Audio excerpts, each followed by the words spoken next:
So we are starting and continuing with our Yaqeen series. And why Yaqeen? As I said that मेरे को विश्वास है कि आप लोग पास हो सकते हैं और इस बार हमको पास होना ही है, ठीक है? So in the last session we have done with EBCL revision, and today we are starting with company law. Two most important chapter, that is general meeting and board meeting we are taking today, and the next very important chapter, the entire 3 chapter का जो sequence है, that is director, we are taking in the next session. Clear? ये जो पूरा video है ये आपको description में मिल जाएगा and with notes everything. So just understand each and everything so that our concept clarity becomes extremely strong. So we start now.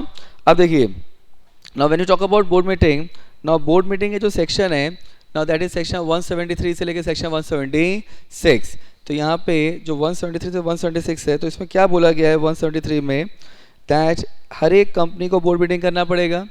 सो अब ये बोर्ड मीटिंग कितने दिन के अंदर होनी चाहिए? तो फर्स्ट बोर्ड मीटिंग कितने दिन में हो जानी चाहिए? With in 30 days of incorporation. And इसके बाद साल में कितनी मीटिंग होनी चाहिए? 4 मीटिंग होनी चाहिए. एंड 2 मीटिंग के बीच का मैक्सिमम गैप कितना हो सकता है? 120 डेज. अब देखो, अब अगर यहाँ पे सेंट्रल गवर्नमेंट अगर चाहे, ना 173(1) के प्रोवाइजो में क्या दिया है कि सेंट्रल गवर्नमेंट अगर चाहे तो मे बाय नोटिफिकेशन, मतलब एग्जाम्पशन देना बिल्कुल जरूरी नहीं है. सेंट्रल गवर्नमेंट अगर चाहे तो वो सर्टेन क्लास ऑफ कंपनी को सेक्शन 173 से एग्जाम्पशन भी दे सकता है या सर्टेन कंडीशन से रिलैक्सेशन भी दे सकता है. मतलब 173 which talks about the board meeting, now that exemption can be given. तो बेसिक पॉइंट पहला याद रखना है कि फर्स्ट बोर्ड मीटिंग कितने दिन में होनी चाहिए? With in 30 days of incorporation. And साल में 4 meeting. And maximum gap between 2 meeting is 120 days. अब एक चीज़ समझो, यहाँ पे what is required that section 8 company के लिए OPC के लिए क्या प्रोविजन दिया गया है? अब देखो, OPC small company, dormant company and private company which is the startup company, उनके लिए क्या प्रोविजन दिया गया है कि उनको कितनी मीटिंग करना पड़ेगा? एटलीस्ट 1 मीटिंग करना पड़ेगा. ना यहाँ पे 6 मंथ्स में calendar year. Now when we talk about calendar year, इसका मतलब जनवरी टू दिसंबर. तो आपका कैलेंडर ईयर में 6 कैलेंडर मंथ्स में 1 मीटिंग करना पड़ेगा, मतलब साल में 2 मीटिंग करना पड़ेगा. And gap between 2 meeting shall be minimum 90 days. Clear? अब यहाँ पे सेक्शन 8 कंपनी के लिए क्या बोला गया है? और सेक्शन 8 कंपनी में उनको 6 कैलेंडर मंथ्स में 1 मीटिंग करना है, साल में 2 मीटिंग करना है. मतलब जनवरी से जून तक 1 meeting, July to December 1 meeting. अच्छा, सेक्शन 8 कंपनी में गैप की कोई बात नहीं की गई है. इसका मतलब क्या लिखा है? तो सेक्शन 8 कंपनी के लिए shall hold 1 meeting with in every 6 calendar months. अब देखो, अब यहाँ पे व्हाट इज बीइंग सेड कि अगर अपने को मीटिंग करना है तो मीटिंग में अपने को डायरेक्टर्स को नोटिस देना पड़ेगा. अच्छा, कितने दिन की नोटिस देना है? At least 7 days before the date of meeting unless AO prescribe a longer period. इसका मतलब क्या हुआ कि अगर एओ में बोला है कि आपको 10 डेज की नोटिस देना है तो 10 डेज देना पड़ेगा. Otherwise 7 days notice is minimum 7 days notice need to be given. अच्छा, ये नोटिस हम लोग किस तरीके से दे सकते हैं? So notice can be given by hand delivery or by post or by electronic means. अब इसे देखना कि अगर आपने पोस्ट से नोटिस भेजा है तो आपको एडिशनल 2 डेज ऐड करना पड़ेगा. मतलब वहाँ पे लेंथ ऑफ नोटिस कितना हो जाएगा? 7 डेज प्लस 2 डेज, मतलब 9 डेज हो जाएगा. नाउ अब अगर मान लो कोई पर्टिकुलर डायरेक्टर बोलता है कि I need a notice in a particular manner, so in that case the notice will be given to the director in that particular manner. And company ने डायरेक्टर्स को नोटिस भेजा है, इसका प्रूफ मेंटेन करना पड़ेगा कितने पीरियड के लिए? 3 इयर्स के लिए. क्लियर? अब what is being said that यहाँ पे secretary standard, now there are secretary standard 1 which is a mandatory secretary standard deals with board meeting, and there is secretary standard 2 which is secretary standard for general meeting which is again mandatory. तो यहाँ पे secretary standard 1 which is effective from 1st October 17. Now it's prescribed that जो भी proof of sending of notice है that have to be maintained for a period of 3 years. अब यहाँ पे agenda के लिए ना, what is agenda? Agenda is basically कि आपको पर्पस बताना पड़ेगा कि आप मीटिंग में क्या करने वाले हो, what are the things you are going to discuss ना। एजेंडा के लिए कंपनी ने कोई प्रोविजन नहीं दिया है ना, that is purely being given under the secretarial standard. अब देखो, अब डायरेक्टर मीटिंग में पार्टिसिपेट कैसे करेगा। सो what is required that when we talk about participation of director, because if it is a board meeting then participation is of the directors only, तो director meeting में participate कैसे करेगा। So may attend the meeting in person, मतलब personally आ सकता है, और video conferencing से, या अदर ऑडियो विजुअल मीन्स। अच्छा, जब हम लोग वीडियो कॉन्फ्रेंसिंग से मीटिंग अटेंड करने की बात कर रहे हैं, so what we are talking about is exactly the rule 3। Now what rule 3 talks about that, आप वीडियो कॉन्फ्रेंसिंग में मीटिंग कैसे अटेंड कर सकते हो, तो आपको सब डायरेक्टर्स को नोटिस देना पड़ेगा। अच्छा, कोई डायरेक्टर अगर वीडियो कॉन्फ्रेंस मीटिंग अटेंड करना चाहता है तो उसको कंपनी को इन्फॉर्म करना पड़ेगा, so that company can make necessary arrangement. Company यहाँ पे जब कोई director video conference meeting attend करेगा तो उसको रोल कॉल किया जाएगा ना। रोल कॉल में मतलब डायरेक्टर बताएगा कि वो किस ज्योग्राफी से है, उसको एजेंडा मिल गया है, and all the director should be able to listen and understand, see each other, understand each other. So entire rule 3 has been given. अब now what is the notice of board meeting? now यहाँ पे क्या लिखा है कि notice जो दिया जाएगा एज यू डिस्कस कि कितने दिन का दिया जाएगा, 7 डेज का नोटिस दिया जाएगा टू ऑल द डायरेक्टर। कैसे दे रहे हैं, हैंड डिलीवरी, पोस्ट या इलेक्ट्रॉनिक मीन्स। अब यहाँ पे एंड अगर हमने पोस्ट से भेजा है तो क्या करना पड़ेगा, 2 डेज ऐड करना पड़ेगा, मतलब it will B 7 days plus 2 days, मतलब 9 डेज हो जाएगा। अब अगर मान लो 7 डेज की नोटिस देना पॉसिबल नहीं है तो शॉर्टर नोटिस से भी आप बोर्ड मीटिंग कर सकते हो for any urgent matter. Condition क्या है कि उस मीटिंग में एटलीस्ट एक इंडिपेंडेंट डायरेक्टर का होना जरूरी है। इसका मतलब क्या हो गया, अच्छा यहाँ पे वर्ड लिखा है इफ एनी। इफ एनी मतलब कि क्या हर कंपनी में इंडिपेंडेंट डायरेक्टर अपॉइंट करना पड़ता है, नहीं। Company, if you read section 149 subsection 4 which talks about that companies that need to appoint independent director, which we'll discuss in directors also, so वहाँ पे अगर कंपनी में इंडिपेंडेंट डायरेक्टर अपॉइंट करना है तो शॉर्टर नोटिस बोर्ड मीटिंग जो हम लोग करेंगे उसमें उस इंडिपेंडेंट डायरेक्टर का होना जरूरी है। और अगर इंडिपेंडेंट डायरेक्टर नहीं है तो उस बोर्ड मीटिंग के डिसीजन को सारे डायरेक्टर्स सर्कुलेट किया जाएगा, and then that decision will be final. कब फाइनल माना जाएगा, when it has been ratified by at least 1 independent director. अब यहाँ पे जब नोटिस बोर्ड मीटिंग की नोटिस सारे डायरेक्टर्स को दिया जाएगा तो नोटिस में क्लियरली लिखा होना चाहिए कि अगर कोई डायरेक्टर मीटिंग में इलेक्ट्रॉनिक मोड से पार्टिसिपेट करना चाहता है तो कर सकता है, प्रोवाइडेड उसको कंपनी को इंटीमेशन देना पड़ेगा so that company can make necessary arrangement. तो यहाँ पे क्या लिखा है, so notice of the meeting shall inform the director regarding the option available to them to participate through video conferencing or other audio-video means and shall provide all the necessary information to enable the director to participate through electronic means. अब now and director intended to participate through video conferencing, उसको अपना intention किसको बताना है, company के chairperson को या तो कंपनी सेक्रेटरी को। अब अगर डायरेक्टर ने कुछ नहीं बोला है कि वो किस तरीके से मीटिंग अटेंड करेगा तो क्या प्रिज्यूम किया जाएगा, that he is attending the meeting in physical manner. Clear. अब देखो now so if we see rule 3, now rule 3 is basically the entire rule which talks about video conferencing mode. now तो यहाँ पे अगर director can attend the meeting through video conferencing audio visual means, अब इसके लिए company को क्या करना पड़ेगा, कंपनी को नेसेसरी अरेंजमेंट करना पड़ेगा जिससे कि मीटिंग अनइंटरप्टेड चले और उसमें कोई भी कनेक्शन इशू ना हो। And chairperson and company secretary ये इंश्योर करेगा कि जो safety and integrity of meeting है वो प्रॉपर्ली मेंटेन होनी चाहिए। अच्छा, यहाँ पे सिर्फ ऑथराइज पर्सन ही मीटिंग में अलाउ होने चाहिए, मतलब other than director nobody should be allowed to have the access of the meeting.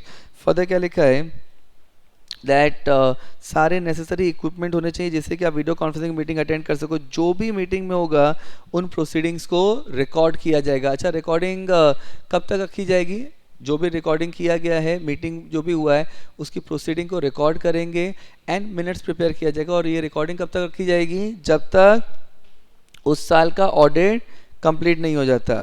Further क्या लिखा है, now what is required that only director should be allowed to attend the meeting, लेकिन अगर कोई differently abled है, मतलब if any director is subject to some physical disability, so with the permission of chairperson he can he can request a person to accompany him in the meeting. And very much important is that कि company secretary and chairperson को ये ensure करना पड़ेगा कि हर एक director एक दूसरे को देख सके, सुन सके एंड मीटिंग की प्रोसीडिंग को समझ सके. फर्दर क्या लिखा है दैट अगर डायरेक्टर को वीडियो कॉन्फ्रेंस में मीटिंग अटेंड करना है तो उनको क्या करना पड़ेगा, उनको अपना ये intimation at the beginning of the year दे देना पड़ेगा, which will be valid for कितने पीरियड के लिए, 1 ईयर के लिए. अब एक चीज़ याद रखना कि अगर आपने डायरेक्टर्स को इंटीमेशन दे दिया है, कंपनी को इंटीमेशन दे दिया है that you are going to attend the meeting through video conferencing, so इसका मतलब ये बिल्कुल नहीं होता है कि आप फिजिकल मोड से नहीं आ सकते. अगर मान लो किसी पर्टिकुलर मीटिंग में अगर आप फिजिकल मोड से आना चाहते हो तो आ सकते हो, you just need to inform the company. So यहाँ पे क्या लिखा है, सो यहाँ पे director who attend the meeting through video conferencing give proper intimation to company and chairperson. और अगर कोई इंटीमेशन नहीं दिया गया है तो क्या प्रिज्यूम किया जाएगा कि director is going to attend the meeting in physical manner. Clear. और ये चीज़ अपने को नोटिस ऑफ मीटिंग में मेंशन करना पड़ेगा. अब वेरी इंपॉर्टेंट है कि जब आप मीटिंग चालू करोगे तो चेयरपर्सन क्या करेगा, रोल कॉल करेगा. Now what is required that what is the meaning of roll call, that जो भी डायरेक्टर वीडियो कॉन्फ्रेंसिंग मोड से अटेंड कर रहे हैं वो अपने को इंट्रोड्यूस कराएंगे, नाम बताएंगे, लोकेशन बताएंगे, कौन सी ज्योग्राफी से हैं, उनको एजेंडा मिल गया है, कोई और पर्सन नहीं है वहाँ पे. All those things are forming part of the roll call. Now after the roll call, chairperson company secretary क्या इन्फॉर्म करेगा कि कौन कौन से डायरेक्टर्स मीटिंग में प्रेजेंट हैं, इसके अलावा वो कौन कौन से पर्सन मीटिंग में प्रेजेंट हैं अदर देन डायरेक्टर, या तो बोर्ड के रिक्वेस्ट पे या तो बोर्ड की परमिशन से. इसका मतलब क्या हुआ कि बोर्ड मीटिंग में और कौन कौन से पर्सन हो सकते हैं अदर देन डायरेक्टर, तो कंपनी सेक्रेटरी हो सकता है, other than director is CFO, CEO, other than director is auditor, तो ये सभी मीटिंग में अटेंड कर सकते हैं. So you have to inform कि इस मीटिंग में ये लोग भी प्रेजेंट हैं. अब now roll call can be made at the conclusion and at the recommencement after every break to confirm the presence of the quorum. अब इसे देखना कि quorum जो होता है ना, now quorum of board meeting, now that have to be maintained not only at the start of the meeting but also throughout the meeting, and because it need to be ensured throughout the meeting, तो आपको ये देखना पड़ेगा कि roll call लेना पड़ेगा अगर मान लो मीटिंग में आपने कोई ब्रेक दिया है. Now what generally happen that if the meeting is for a longer duration, कई बार बोर्ड मीटिंग में ऐसे एजेंडा मैटर होते हैं कि मीटिंग 3-4 घंटे 5 घंटे तक चल जाती है, तो 5 आवर्स में बीच में एक ब्रेक लिया जाता है. तो you have to see that if there is a break being taken during the meeting तो उसके बाद भी कोरम प्रेजेंट रहनी चाहिए. फर्दर क्या दिया है नाउ, अब यहाँ पे जब भी मीटिंग होगा and if the meeting is taking place through video conferencing, तो उसका वेन्यू ऑफ मीटिंग क्या होगा, तो वेन्यू ऑफ मीटिंग, अब अगर आप if you being the director and if you are attending the meeting through video conferencing, you are in your geography, तो कोई US में है, कोई अमेरिका में है, कनाडा में है, लंदन में है, तो मीटिंग का वेन्यू क्या होगा, तो जो भी मीटिंग होगी उसको रिकॉर्ड किया जाएगा. तो जब रिकॉर्डिंग जहाँ पे होगा प्लस जहाँ पे आपने if a director want to attend the meeting in physical manner, तो वहाँ पे आपको मीटिंग का एक वेन्यू बताना पड़ेगा कि डायरेक्टर कहाँ पे आ सकता है, that is consider to be the venue of the meeting. Further क्या लिखा है नाउ, जो भी कंपनी के स्टैट्यूटरी रजिस्टर्स हैं वो बोर्ड मीटिंग में प्लेस किए जाएंगे. और अगर if registers is required to be sign by the director, कौन सा रजिस्टर साइन करने पड़ते हैं, for example there is a register called register of directors attendance in the board meeting. So if any register is required to be signed by the director then the directors who are attending the meeting in person will sign the same. And जो electronic mode से director attend कर रहा है उसका consent minutes में record कर दिया जाता है. फर्दर क्या लिखा है, अगर आप डायरेक्टर हो and if you want to speak, if you want to give any input then you have to give your identity disclosure करना पड़ेगा. And chairperson have to ensure that जो भी मीटिंग होनी चाहिए वो अनइंटरप्टेड होनी चाहिए, उसमें कोई भी पर्सन ग्रैबल्ड ना हो. ग्रैबल्ड ना हो मतलब कि ऐसा नहीं होना चाहिए कि आपको उसने कुछ बोला और बाकी लोग को समझ में नहीं आया, और अगर ऐसा होता है तो वहाँ पे चेयरपर्सन या कंपनी सेक्रेटरी रिक्वेस्ट कर सकता है कि kindly repeat the same. Further क्या दिया है दैट अगर मान लो किसी पर्टिकुलर मैटर में वोटिंग कराने की ज़रूरत है तो चेयरपर्सन क्या करेगा, वापस रोल कॉल कराएगा. Now when we talk about वापस रोल कॉल कराएगा, इसका मतलब क्या हो गया दैट आपको वापस अपना इंट्रोडक्शन देना पड़ेगा, आपको बताना पड़ेगा, and then you have to say कि इस पर्टिकुलर मैटर में आपका आंसर येस है या आपका आंसर नो है. फर्दर क्या दिया है नाउ, कंक्लूजन, मीटिंग के कमेंसमेंट से लेके कंक्लूजन तक कोई भी person other than chairperson director ना वो डायरेक्टर के अलावा कोई भी मीटिंग अटेंड नहीं कर सकता, और किसी को भी अटेंड करना है तो चेयरपर्सन का परमिशन लेना पड़ेगा. Why? Because very simple concept क्या है कि board meeting is a meeting of the board of director, जहाँ पे आप कंपनी के सारे कॉन्फिडेंशियल इंटरनल चीज़ें डिस्कस करते हो, कंपनी के फ्यूचर विजन आउटलुक डिस्कस करते हो, तो it should not be accessible to person other than director unless the person has taken permission from the chairperson or chairperson have requested the person to attend the meeting, which happens in case of auditor. तो auditors को invite किया जाता है कि आप please attend करें meeting so that directors may ask some question from the same. अब यहाँ पे जब डिस्कशन हो जाएगा, वोटिंग हो जाएगी, तो यहाँ पे चेयरपर्सन वोटिंग का रिजल्ट बताएगा और वो ये भी बताएगा कि कौन कौन से डायरेक्टर ने डिसेंट किया है. ना डिसेंट किया है मतलब you have to specify that who are the director who have voted in favor and more particularly who are the director voted against the particular matter, and that have to be recorded in the minutes also. क्यों? So that कल की तारीख में अगर मान लो कुछ litigation होता है, मान लो कुछ डिस्प्यूट होता है, तो ये स्टैब्लिश क्लियरली होना चाहिए कि जो भी डिसीजन लिया गया है उस डिसीजन को कितने लोगों ने येस बोला था और कितने लोगों ने नो बोला था. एंड इसके जो भी मीटिंग होगी उसके मिनट्स बनाए जाएंगे एंड मिनट्स डायरेक्टर्स को सर्कुलेट किए जाएंगे कितने दिन के अंदर, 15 डेज़ के अंदर, और डायरेक्टर्स उसको कंफर्म करेंगे कितने दिन के अंदर, 7 डेज़ के अंदर. अगर यहाँ पे डायरेक्टर ने 7 डेज़ का अगर कंफर्म नहीं किया, याद रखना कंपनी डायरेक्टर को ड्राफ्ट मिनट देगा 15 डेज़ के अंदर. If you read the entire rule 3, this is just a summary presentation, ठीक है, but if you read entire rule 3, वहाँ पे कंपनी डायरेक्टर्स को मिनट्स देगा, ड्राफ्ट मिनट देगा 15 डेज़ के अंदर, और डायरेक्टर उस पर अपना रिप्लाई देगा, अपना कंफर्मेशन देगा 7 डेज़ के अंदर. अगर कुछ भी नहीं दिया, डायरेक्टर ने कुछ नहीं बोला, तो क्या माना जाएगा, that he have no objection for the same and agreeing the same. And ये जो मिनट्स है इसको मिनट्स बुक में रिकॉर्ड कर लिया जाएगा एज पर सेक्शन 118. क्लियर? अब देखो, so this is the concept of rule 3. So what we are starting with is a rule 4. Now rule 4 basically specify those matter जो वीडियो कॉन्फ्रेंसिंग से नहीं कर सकते. तो ओरिजिनली रूल 4 being specified कि वो मैटर जो आप वीडियो कॉन्फ्रेंसिंग से पास नहीं कर सकते, ऐसे 5 मैटर थे. कौन सा मैटर था?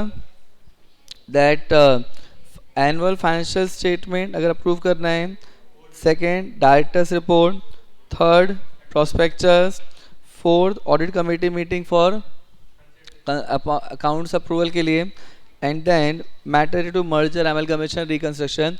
ये सारे मैटर्स के लिए फिजिकल प्रेजेंस ऑफ डायरेक्टर चाहिए. पर्सन वीडियो कॉन्फ्रेंसिंग मीटिंग में ये मैटर अप्रूव नहीं करता. अच्छा, उसका there was an amendment which says that कि अगर फिजिकल प्रेजेंस से अगर कोरम अवेलेबल है, तो अगर डायरेक्टर फिजिकली प्रेजेंट है, उससे कोरम हो गया है, तो फिर बाकी डायरेक्टर वीडियो कॉन्फ्रेंस में पार्टिसिपेट कर सकते हैं. बट याद रखना, now this entire rule 4 has been omitted now with effect from 15 June 2021. मतलब कोविड के टाइम पे, पैंडमिक के टाइम पे भी रियलाइज़ कि फिजिकल प्रेजेंस से भी डायरेक्टर्स का आना पॉसिबल नहीं है.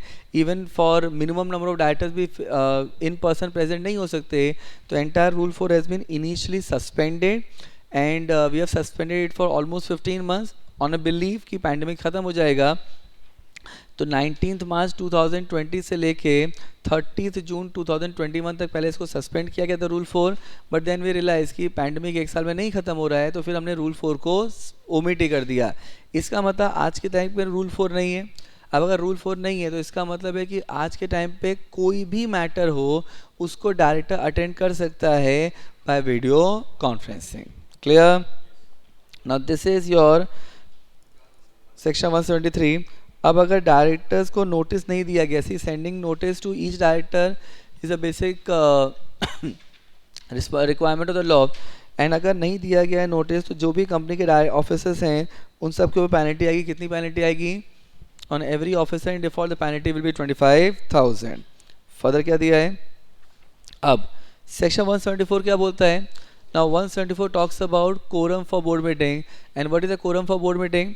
तो quorum for board meeting is 1/3 of total director or 2 whichever is higher. अब इसी याद रखना, अगर सेक्शन 8 कंपनी है ना, अगर सेक्शन 8 कंपनी है तो उसमें कोरम कितना होता है, 25% ऑफ द टोटल डायरेक्टर और 8 विच एवर इज लोअर, लेकिन ये 2 से कम नहीं होना चाहिए। क्लियर। फर्दर क्या लिखा है, अगर कोई डायरेक्टर वीडियो कॉन्फ्रेंसिंग मोड से भी अगर मीटिंग अटेंड करता है तो उसको भी कोरम में कंसिडर किया जाता है। एंड अगर मान लो कंपनी में किसी डायरेक्टर ने रिजाइन कर दिया है, रेजिग्नेशन हो गया, रिमूवल हो गया, उसकी वजह से number of directors has fall below the quorum requirement, तो वहाँ पे जो कंटिन्यूइंग डायरेक्टर वो क्या करेंगे, या तो वो नए डायरेक्टर को अपॉइंट करेंगे या तो वो जनरल मीटिंग की नोटिस देंगे एंड वहाँ पे मेंबर्स नए डायरेक्टर अपॉइंट करेंगे, और जब तक ये नहीं होगा तब तक कोई भी अदर मैटर ट्रांजैक्ट नहीं होगा। फर्दर क्या लिखा है कि अगर at any time number of interested director जो हैं, इंटरेस्टेड डायरेक्टर आर दोस्त बेसिकली जिनका उस पर्टिकुलर मैटर में इंटरेस्ट है, कंसर्न है, तो अगर number of interested director is more than और equal to 2/3 of total director and number of non interested director is less than और equal to 1/3 of total director, then the resolution किसके consent pass होगा, non interested director, provided non interested director कम से कम कितने होने चाहिए, should not be less than 2। तो यहाँ पे क्या लिखा है, so the number of director who are not interested in present the meeting being not less than 2 shall be the quorum for the meeting. अच्छा, यहाँ पे इंटरेस्टेड डायरेक्टर जो है वो मीटिंग में पार्टिसिपेट नहीं कर सकता, कोरम में कंसिडर नहीं किया जाएगा, लेकिन प्राइवेट कंपनी में interested director will be counted for the purpose of quorum, will be consider, may be allowed to participate in the meeting after the disclosure of interest being given। अब यहाँ पे अगर मान लो मीटिंग नहीं हो पाता, board meeting नहीं हो पाता है फॉर वांट ऑफ कोरम, मतलब कोरम फुलफिल नहीं हुआ है, तो वहाँ पे क्या हो जाएगा, सो मीटिंग ऑटोमेटिकली एडजर्न हो जाएगा। कभी के लिए एडजर्न हो जाएगा, same day same time place in the next week, provided वो डे क्या नहीं होना चाहिए, नेशनल हॉलीडे, और अगर वो नेशनल हॉलीडे है then on the next day which is not a national holiday. Further क्या लिखा है कि आर्टिकल्स में अगर एओए चाहे तो एओए में हायर कोरम रिक्वायरमेंट प्रोवाइड कर सकते हैं। इसका मतलब क्या हुआ कि कोरम क्या है, 1/3 और 2 विच एवर इज हायर, ये है सेक्शन 174 के हिसाब से, और अगर एओए में उससे हायर नंबर दिया है तो फिर अपने को हायर नंबर को कंप्लाई करना पड़ेगा। फर्दर क्या लिखा है, एज वी डिस्कस कि कोरम जो है now it should be present throughout the meeting, मतलब कोरम सिर्फ स्टार्ट ऑफ द मीटिंग में नहीं रहेगा, quorum need to be present throughout the meeting, और अगर कोरम मीटिंग में प्रेजेंट नहीं है तो यहाँ पे एडजर्न मीटिंग में अगर मान लो कोरम नहीं आता तो meeting stands to be cancel. Clear, this is section 174।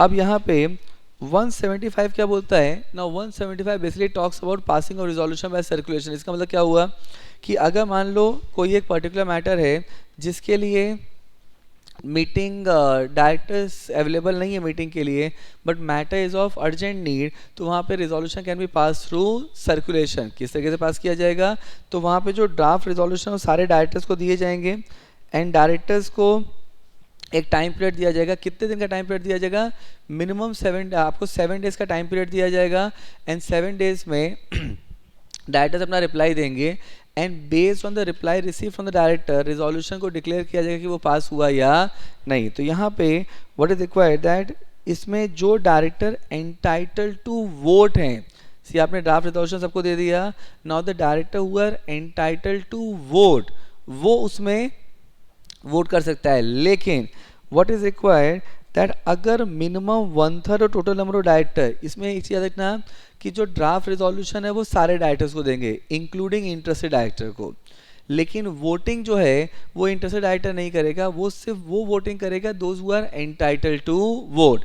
लेकिन अगर 1/3 और टोटल डायरेक्टर जो हैं इफ दे से दैट ये मैटर सर्कुलेशन से पास नहीं होना चाहिए, it should be decided at the meeting, then the matter will not be pass through circulation, it shall be decided at the meeting. अब जब ये 1/3 of total number of directors निकालते हैं तो उसमें इंटरेस्टेड डायरेक्टर को भी काउंट किया जाता है एंड यहाँ पे if the resolution is pass through circulation तो उसको नेक्स्ट बोर्ड मीटिंग के मिनट्स में रिकॉर्ड किया जाएगा। देन अब देखिए, अब यहाँ पे कंपनी सेक्रेटरी की ड्यूटी क्या होती है, now this type of question also been asked that what is the company secretary duty before the meeting, at the meeting and after the meeting. तो कंपनी सेक्रेटरी को इंश्योर करना पड़ेगा कि 7 days notice दिया गया है for the good meeting, and आपको notice के संग क्या देना पड़ेगा, एजेंडा।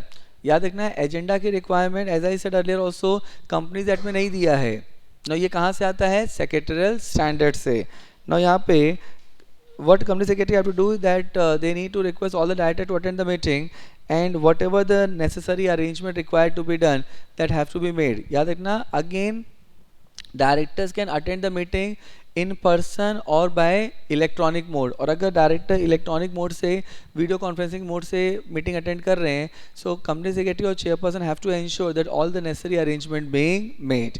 क्या लिखा है नाउ यहाँ पे, now what is required that जो भी मीटिंग के नेसेसरी अरेंजमेंट है, because company secretary the person who is going to convey the entire meeting, तो जो भी मीटिंग के नेसेसरी अरेंजमेंट है, जो भी रिक्वायरमेंट है, उस सब उसको कंप्लाई करना पड़ेगा। And at the meeting what is required that ना, यहाँ पे मीटिंग में quorum have to be present throughout the meeting, so company secretary have to ensure, chairperson have to ensure that quorum is present not only the start of the meeting but throughout the meeting. अब अगर company में chairperson है, permanent chairperson है, so that person will become the chairperson, और अगर company में permanent chairperson नहीं है तो सबसे पहला काम किया जाएगा, मीटिंग के लिए चेयरपर्सन अपॉइंट किया जाएगा, एंड देन उसके बाद ही कोई और मैटर ट्रांसैक्ट किया जाएगा। Now the directors may also decide the time and date for holding the next meeting। अब after the meeting what is the role of company secretary, that they have to prepare the draft minutes, and ये draft minutes किसको दिया जाएगा, company के directors को दिया जाएगा, chairperson को दिया जाएगा, मैनेजिंग डायरेक्टर को दिया जाएगा। तो पहले कंपनी के डायरेक्टर्स एंड चेयरपर्सन को देते हैं, and then it will be given to the other directors. एक बार जब मिनट्स, ड्राफ्ट मिनट्स बन गए, अब याद रखना जब ड्राफ्ट मिनट बनते हैं, so it need to be sign, who will sign the minutes of the board meeting, either by the chairperson of the same meeting और by the chairperson of next meeting. And what is required that इसको minutes अपने को prepare करना है कितने दिन के अंदर, 30 डेज के अंदर, and then once it has been sign it need to be recorded in the minutes book. Clear? So these are the basic duties of company secretary. अगर इंस्टीट्यूट ने क्वेश्चन पूछा तो 5 मार्क्स से ऊपर का नहीं पूछा जाएगा। So if you are covering this point that's more than sufficient. Clear? With this your board meeting part is over, and now will see our notes also. So now this summary notes will be provided to all of you, and ये हमारे YouTube channel के इस video के description में भी attach कर दिया जाएगा। नाउ एक बार before we conclude the board meeting and move to the general meeting, एक बार अपने नोट्स भी देख लेते हैं ना। यहाँ पे we have covered everything. First board meeting 30 days of incorporation, subsequent साल में 4 meeting, maximum gap between 2 meeting 120 days, फिर ओपीसी। देन अच्छा एक चीज़ याद रखना ना, यहाँ पे अगर 1% कंपनी में ना, अगर 1% कंपनी में सिर्फ एक ही डायरेक्टर है, मिनिमम डायरेक्टर कितने चाहिए 1% कंपनी में 1, तो अगर 1 डायरेक्टर है तो फिर कोई बोर्ड मीटिंग नहीं होगा। तो ना तो कोरम का रिक्वायरमेंट देखना है, ना नंबर ऑफ बोर्ड मीटिंग का रिक्वायरमेंट देखना है। क्लियर? नाउ अब आईएफएससी कंपनी में very important that IFSC company में आपका फर्स्ट बोर्ड मीटिंग कितने दिन के अंदर होता है, 60 डेज ऑफ इनकॉर्पोरेशन, एंड इसके बाद अपने को कैलेंडर ईयर में, हाफ ईयर कैलेंडर ईयर में एक मीटिंग करना पड़ेगा। Clear? Now what is required, जो एडजर्न बोर्ड मीटिंग होता है, याद रखना adjourn board meeting is not a fresh meeting, तो it is a continuation of the original meeting. तो अपने को जो गैप काउंट करना होता है वो ओरिजिनल मीटिंग से काउंट करना है, न कि एडजर्न से। Then what is required that अच्छा सेक्रेटरी स्टैंडर्ड 1 के हिसाब से अपने को एजेंडा भी 7 डेज पहले भेजना है, unless the article prescribes a longer period. Clear? अब ना यहाँ पे व्हाट इज़ वेरी इंपॉर्टेंट कि अपने को एजेंडा पेपर सारे डायरेक्टर्स को देना है, इंक्लूडिंग ऑल्टरनेट डायरेक्टर। तो अगर मान लो किसी डायरेक्टर के बदले में अगर ओरिजिनल डायरेक्टर भी है and then there is an alternate director being appointed, so agenda need to be given, notice need to be given to both of them. अब यहाँ पे so what is required that, लेकिन alternate director, लेकिन original director को notice कैसे दिया जाएगा, that company will decide. Clear? Now this is your entire rule 3 which we have already discussed, that which talks about कि एक डायरेक्टर वीडियो कॉन्फ्रेंसिंग से meeting किस तरीके से अटेंड कर सकता है, एंड अगर कोई director video conferencing meeting attend कर रहा है तो उसको भी कोरम में कंसिडर किया जाएगा। नाउ एज यू डिस्कस कि मिनट्स कितने दिन के अंदर बनाने हैं, 15 डेज के अंदर ड्राफ्ट मिनट्स डायरेक्टर्स को देना है और डायरेक्टर उसके ऊपर अपना रिप्लाई कितने दिन में देंगे, 7 डेज में। Done. Now then there is the entire rule 4 which basically says that कौन कौन से मैटर हैं जो पहले वीडियो कॉन्फ्रेंसेस अटेंड नहीं कर सकते, but now rule 4 has been omitted. कब से ओमिट हो गया है, 15 जून 2021। अब quorum for the meeting we already cover that क्या कोरम है, 1/3 और 2 whichever is higher. Section 8 company में कोरम क्या है, 25% और 8 विच एवर इज लोअर, लेकिन ये भी 2 से कम नहीं होना चाहिए। नाउ अच्छा, आईएफएससी कंपनी में इंटरेस्टेड डायरेक्टर मीटिंग में पार्टिसिपेट कर सकता है after disclosure of interest being given. Further क्या दिया है, now all this part we have already covered. Now passing of resolution by circulation, now this is again section 175. now इसमें याद रखना कि जो हम लोग को ड्राफ्ट नोटिस भेजना है वो सारे डायरेक्टर्स को देना है इंक्लूडिंग इंटरेस्टेड डायरेक्टर, लेकिन उस मैटर पे वोट कौन करेगा, वोट करेगा only those who are not interested director, मतलब एंड उनके मेजॉरिटी वोट के हिसाब से रिजोल्यूशन पास माना जाएगा। लेकिन अगर 1/3 टोटल डायरेक्टर बोलते हैं that the matter should not be passed through circulation, it need to be passed at meeting, तो फिर उस मैटर को सर्कुलेशन से पास नहीं किया जाएगा, it will be decided at the meeting only, और जो भी रिजोल्यूशन पास किया जाएगा उसको सब्सिक्वेंट जो भी बोर्ड मीटिंग होगा उसके मिनट्स में रिकॉर्ड करेंगे। Clear. And what is required that अगर 176 नॉट वेरी इंपॉर्टेंट बट एक अंडरस्टैंडिंग समझ लो कि अगर कोई एक पर्टिकुलर डायरेक्टर है जिसके अपॉइंटमेंट में कुछ डिफेक्ट है, अब अगर डिफेक्ट जब तक डिस्कवर नहीं होता है तब तक उसने जो भी डिसीजन लिया वो कंपनी के लिए वैलिड एंड बाइंडिंग होगा, और एक बार अगर डिफेक्ट डिस्कवर्ड हो गया उसके बाद अगर उसने कोई डिसीजन लिया है तो वो कंपनी के लिए बाइंडिंग नहीं है। Clear. So with this your board meeting are summary notes as well as our main notes both has been covered. Clear. So we are starting with general meeting now, and देखो first of all now general meeting में now when we use the term meeting, now meeting मतलब क्या है कि जहाँ पे certain number of persons are gathering together for doing a lawful business, that is nothing but the meeting. अब यहाँ पे अगर मेरे को मीटिंग करना है तो एटलीस्ट 2 पर्सन तो होने चाहिए, because one person cannot have a meeting with himself, लेकिन in exceptional cases even one person will be counted as a quorum for the meeting। and ये कब होता है, जब अगर NCLT अगर आपको मीटिंग के लिए इंस्ट्रक्शन देता है, and if NCLT want the meeting to be conducted so they will give you all the direction कि मीटिंग कैसे करना है, कब करना है, and वहाँ पे even one person can be considered to be the quorum। अब यहाँ पे secretary standard 2 now which is nothing but the secretary standard for general meeting. Now ये हर एक कंपनी को कंप्लाई करना है एक्सेप्ट ओपीसी।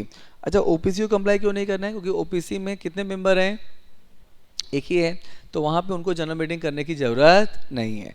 अब यहाँ पे हम लोग जब बोलते हैं कि एक वैलिड मीटिंग के लिए देखो 3 वर्ड यूज़ होते हैं, properly conveyed, properly constituted and properly conducted. तो हम लोग जब प्रॉपरली कन्वेट की बात करते हैं तो आपका जब भी आप मीटिंग करोगे तो उस मीटिंग के लिए आपको नोटिस भेजना पड़ेगा, तो नोटिस कौन भेजेगा, so notice need to be send by person having proper authority, and what is required that and the notice have to be given to all the persons. If we talk about board meeting then notice need to be given to all the director. If we talk about general meeting notice need to be given to all the members. Then उसके बाद meeting आपको properly constitute करना है, मतलब proper quorum होना चाहिए, and meeting में chairperson होना चाहिए। Without chairperson a meeting can not be conducted. Further क्या दिया है दैट यहाँ पे ना कौन कौन से बिजनेस मैटर हम लोग ट्रांसलेट करेंगे, that is also very important, and if you remember and what we are going to discuss in this revision also that general meeting में जो business transact होते हैं वो basically 2 तरीके के होते हैं, there is something called ordinary business and there is something called special business। clear।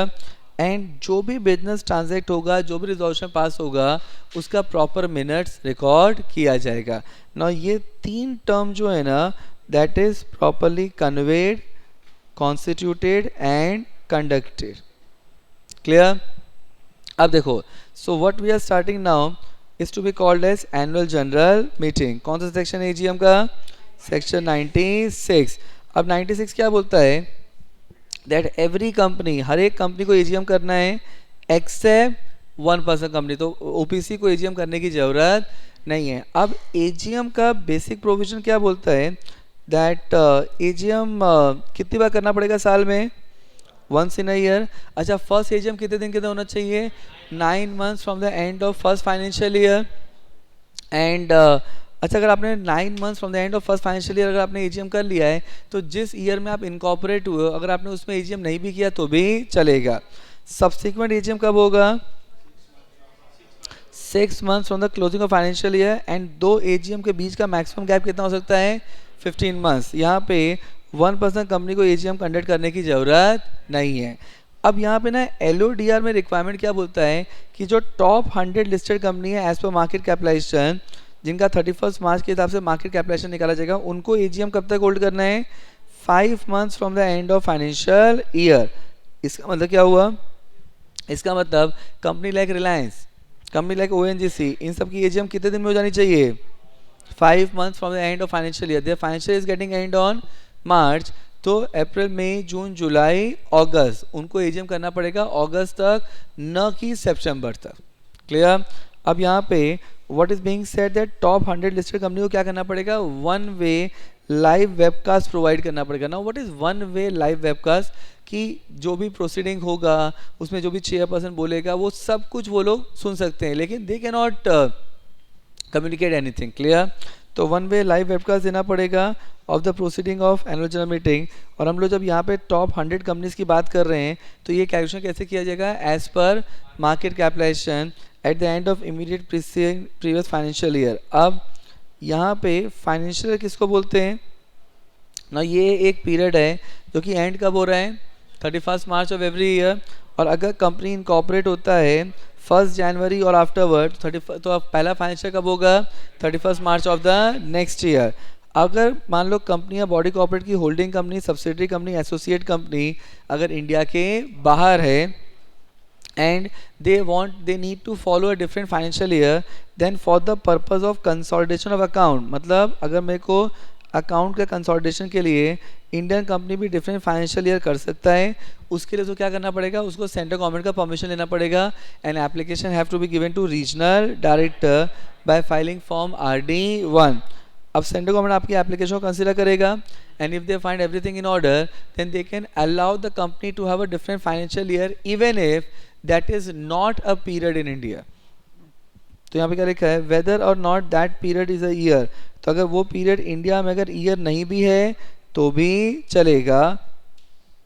मतलब अगर वो आपको for the purpose of consolidation company can have a different financial year. अब एक चीज याद रखना, यहाँ पे ये जो पार है, ये पार आज की तारीख में सेंट्रल गवर्नमेंट के पास था, बट पहले बिफोर कंपनीज अमेंडमेंट एक्ट 2019 ये पार किसके पास था?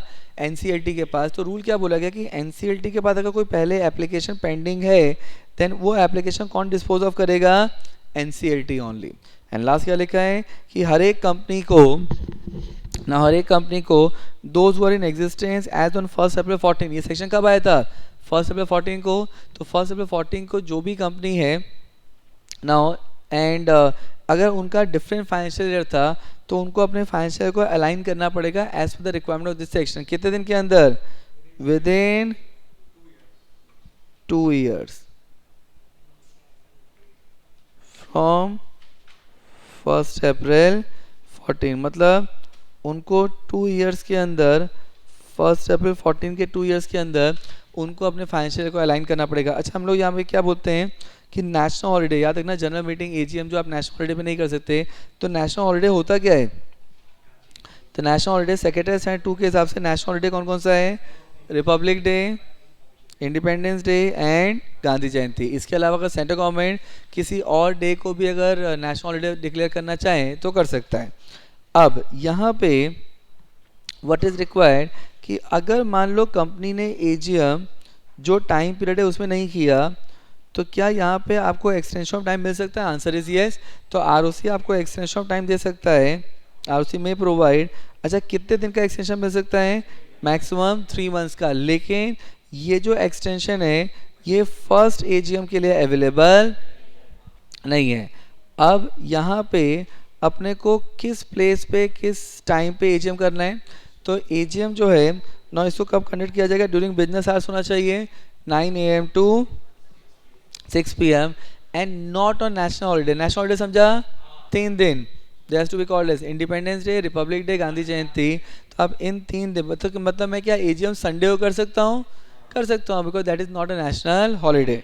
फर्दर क्या लिखा है, एंड ये कहाँ किया जाएगा, या तो कंपनी के रजिस्टर ऑफिस में करेंगे और such other place in the same city town और विलेज जहाँ पे कंपनी का रजिस्टर ऑफिस सिचुएटेड है। वेरी इंपॉर्टेंट पॉइंट कि अगर कोई अनलिस्टेड कंपनी है तो उसका एजीएम इंडिया में कहीं पे भी हो सकता है, प्रोवाइडेड उन्होंने रिटन कंसेंट ले लिया है from all the members in advance. मतलब उन्होंने रिटन कंसेंट अपने सारे मेंबर से ले लिया है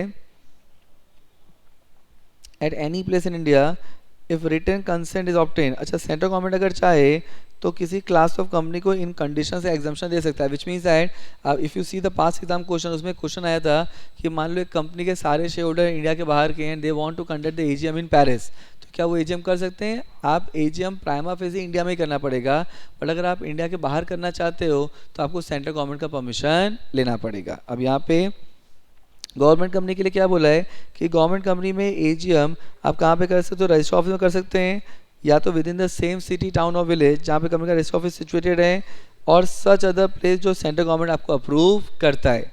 फर्दर सेक्शन 8 कंपनी में जो date time and place of AGM है वो कौन डिसाइड करेगा, बोर्ड डिसाइड करेगा before and as per the direction given by the members in general meeting. तो जो मेंबर्स ने डायरेक्शन दिया है उसके हिसाब से बोर्ड डिसाइड करेगा कि एजीएम कहाँ पे कंडक्ट करना है। वेरी इंपॉर्टेंट कि अगर कंपनी ने एजीएम कंडक्ट नहीं किया तो 2 सेक्शन अट्रैक्ट होते हैं। एक तो सेक्शन 99 जिसमें अगर एजीएम टाइम पे कंडक्ट नहीं हुआ तो company and every officer in default उनके ऊपर पेनल्टी आ जाएगी। कितनी पेनल्टी आएगी, 1 lakh rupee plus 5,000 rupees for each day of default. इसके अलावा अच्छा यहाँ पे सेक्शन 99 में क्या बोला है कि आपके ऊपर पेनल्टी आ जाएगा। अच्छा, पेनल्टी अगर आ गया तो अगर मान लो एजीएम आपने ड्यू डेट पे नहीं किया, ड्यू डेट के बाद किया, तो क्या जो भी डिसीजन लिया गया वो वॉइड हो जाएगा? नहीं, डिसीजन वैलिड रहेगा, सिर्फ company and officer in default के ऊपर पेनल्टी आएगा।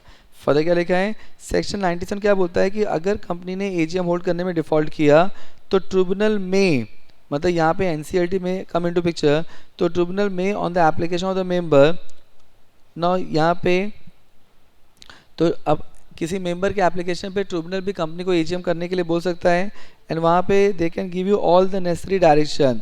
अब ये जो है यहाँ पे अगर ट्रिब्यूनल आपको डायरेक्शन देगा सो वहाँ पे अगर एक मेंबर भी प्रेजेंट है उसको भी ट्रिब्यूनल एक वैलिड कोरम कंसिडर कर सकता है।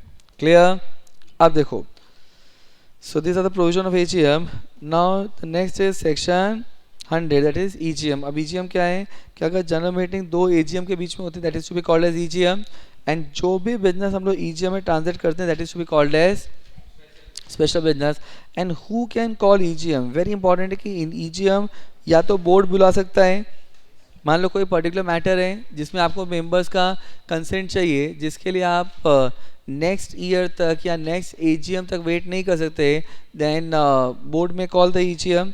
इसके अलावा now by the board on the request of requisitionist, मतलब अगर मेंबर रिक्वेस्ट करते हैं एंड रिक्विजिनिस्ट के रिक्वेस्ट पे बोर्ड ईजीएम बुला सकता है, या तो ईजीएम रिक्विजिनिस्ट खुद ही कर लेगा जिसने रिक्वेस्ट किया। अच्छा, रिक्विजिनिस्ट कब ईजीएम खुद करेगा, जब कंपनी ने ईजीएम नहीं किया, then requisitionist can hold the EGM by themself. इसके अलावा बाय ऑर्डर ऑफ एनसीएलटी। अब देखो तो यहाँ पे so as we have discuss that general meeting other than AGM is to be called as EGM, board बुलाएगा ऑन देयर ओन। कब बुलाएगा, जब मैटर अर्जेंट है जिसके लिए मेंबर्स का कंसेंट चाहिए and we can not wait till next AGM.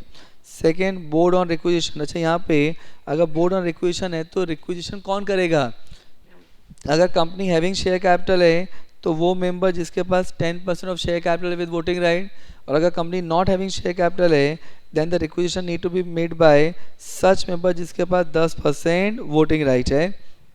और ऐसे मेंबर कंपनी को रिक्वेस्ट करेंगे कि कंडक्ट द ईजीएम, और उनके रिक्वेस्ट पे बोर्ड में टेक द एक्शन कितने दिन के अंदर, 21 डेज के अंदर एंड मीटिंग को बुलाएगा एंड ये मीटिंग कितने दिन के अंदर हो जानी चाहिए? 45 days from the receipt of valid requisition. अब यहाँ पे अगर मेंबर कंपनी ने ईजीएम कंडक्ट नहीं किया तो जो रिक्विजनिस्ट है जिन्होंने जिन्होंने रिक्वेस्ट किया था वो लोग खुद मीटिंग होल्ड कर सकते हैं। अब यहाँ पे तो if meeting is not held with in 45 days तो रिक्विजनिस्ट में कंडक्ट जनरल मीटिंग कितने दिन के अंदर? Within 3 months from the date of launchment of valid request. और यहाँ पे इस मीटिंग को होल्ड करने में जो भी एक्सपेंसेस इनकर होगा वो कंपनी रिम्बर्स करेगा। फर्दर क्या लिखा है कि अगर इस मीटिंग में कोरम प्रेजेंट नहीं है, सी अगर मान लो रिक्विजनिस्ट ने मीटिंग बुलाई और कोरम प्रेजेंट नहीं है तो ये क्या दिखाता है कि मेंबर्स मीटिंग में आने चाहते हैं कि नहीं आना चाहते हैं? नहीं आना चाहते हैं। तो अगर मेंबर मीटिंग में आना ही नहीं चाहते हैं तो वहाँ पे meeting stands to be cancel. याद रखना मीटिंग एडजर्न नहीं होगा। अगर रिक्विजनिस्ट ने मीटिंग बुलाया है और कोरम प्रेजेंट नहीं है तो मीटिंग एडजर्न नहीं होगा, मीटिंग क्या होगा? कैंसिल हो जाएगा। अब अगर ईजीएम जो है if it is being conducted by NCLT तो ये कब एनसीएलटी पिक्चर में आएगा कि अगर कंपनी ने ईजीएम कंडक्ट नहीं किया देन एनसीएलटी में इंटरवेन। अब ये एनसीएलटी स्यू मोटो खुद भी कर सकता है या तो डायरेक्टर और मेंबर के रिक्वेस्ट पे भी ईजीएम बुला सकता है एंड इसमें even one member shall be considered to be a valid quorum. Further क्या लिखा है? अगर रिक्विजनिस्ट मीटिंग बुला रहा है, वेरी इंपॉर्टेंट पार्ट है कि अगर रिक्विजनिस्ट मीटिंग बुला रहा है तो वो मीटिंग उसी तरीके से बुलाएगा जिस तरीके से कंपनी मीटिंग कंडक्ट करता। तो सारे मेंबर्स को नोटिस दिया जाएगा। अच्छा मीटिंग कहाँ पे किया जाएगा? रजिस्टर ऑफिस में या तो within the same city town और विलेज जहाँ पे कंपनी का रजिस्टर ऑफिस सिचुएटेड है। किस टाइम पे मीटिंग होगा? याद रखना अगर रिक्विजनिस्ट मीटिंग बुलाएगा तो 9 AM to 6 PM रिक्विजनिस्ट बुला रहा है, ठीक है। कौन से दिन पे होगा? On any day except national holiday. इसके अलावा अगर कंपनी ईजीएम बुला रहा है तो कभी भी कर सकता है, किसी भी टाइम पे कर सकता है। क्लियर? तो यहाँ पे क्या लिखा है? EGM of company of which is wholly owned subsidiary. अब देखो ये बहुत इंपॉर्टेंट है कि अगर मान लो होली ऑन सब्सिडरी कंपनी है, एक फॉरेन कंपनी है जिसकी wholly owned subsidiary company India में है, तो वो जो होली ऑन सब्सिडरी कंपनी है उसके सारे शेयर होल्डर्स कहाँ पे हैं? इंडिया के बाहर। See it's a wholly owned subsidiary company of a foreign company ना। तो if the Indian company is a wholly owned subsidiary company of a foreign company तो उस इंडियन कंपनी जिसके सारे शेयर होल्डर इंडिया के बाहर हैं उसका ईजीएम आप इंडिया के बाहर कर सकते हो। क्यों? क्योंकि सारे शेयर होल्डर कहाँ पे हैं? इंडिया के बाहर। तो you can conduct the EGM outside India. अब यहाँ पे रिक्विजनिस्ट जब मीटिंग बुलाएगा तो सारे शेयर होल्डर को नोटिस देगा, वहाँ पे एक्सप्लेनेटरी स्टेटमेंट देने की जरूरत नहीं है। फर्दर क्या लिखा है? अब so this is your point with respect to the AGM and EGM, and now we are moving towards section 101 onwards, which talks about the provision pertaining applicable on both AGM as well as EGM. So what is I believe AGM EGM part is absolutely clear. Now section 101. Now 101 basically क्या बात कर रहा है? That is it talks about notice of the meeting. अच्छा यहाँ पे अपने को नोटिस कितने दिन का देना है? 21। सो नोटिस कितने दिन का देना है? 21 क्लियर डेज का नोटिस होना चाहिए। अच्छा हम लोग जब क्लियर डेज की बात करते हैं तो जिस दिन आपने नोटिस भेजा है और जिस दिन मीटिंग है उन दोनों को कंसिडर नहीं करते।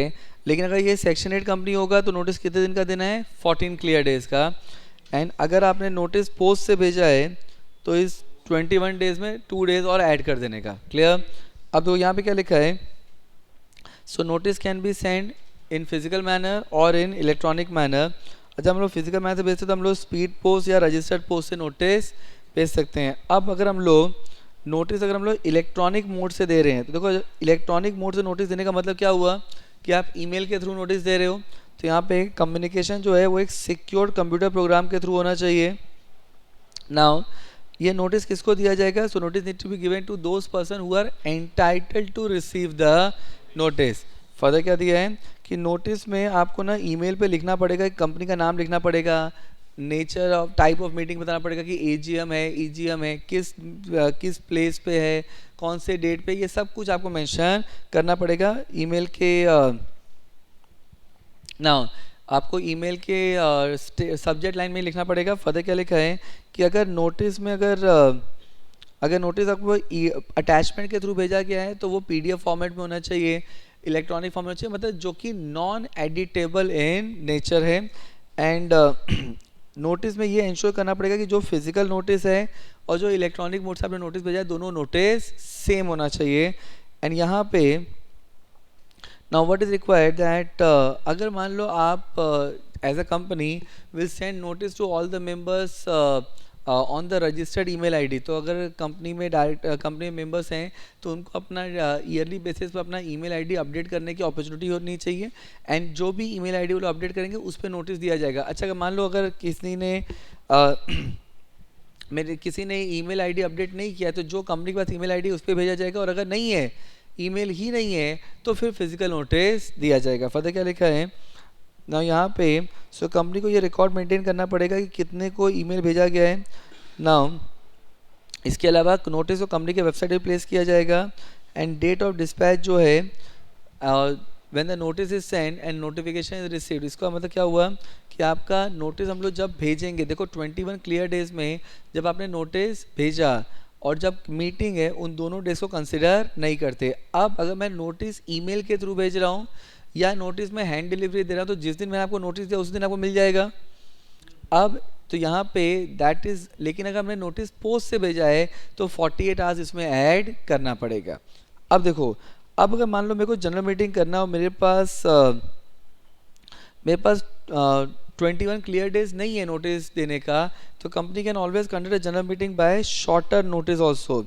Now when you talk about shorter notice, इसका मतलब अगर एजीएम है तो उसके लिए शॉर्टर नोटिस अगर जनरल मीटिंग करना है तो आपको कंसेंट लेना पड़ेगा। किसका कंसेंट लेना पड़ेगा?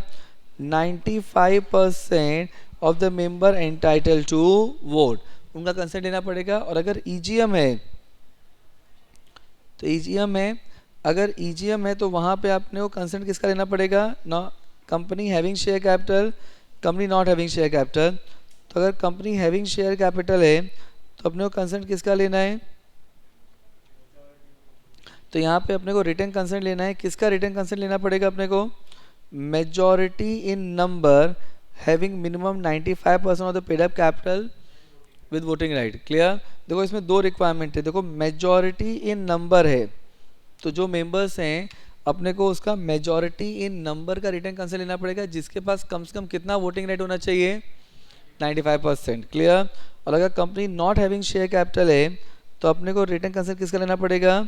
उन मेंबर्स का जिनके पास मिनिमम 95% वोटिंग राइट है। याद रखना कि अगर किसी member is entitled to vote only on few resolution and not on all resolution, ऐसा कब होगा?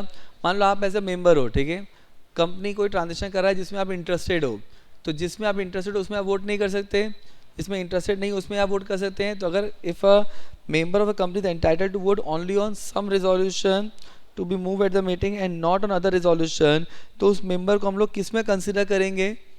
Why do the calculation only for those matter जिसमें वो वोट कर सकता है, और जिसमें वो वोट नहीं कर सकता उसमें कंसिडर नहीं करेंगे। क्लियर? अब देखो, अब एक चीज़ याद रखना कि प्लेस ऑफ मीटिंग सेक्शन 96 में क्या बोला था कि नोटिस में क्लियरली लिखा होना चाहिए कि मीटिंग कब होगा, किस जगह पे होगा।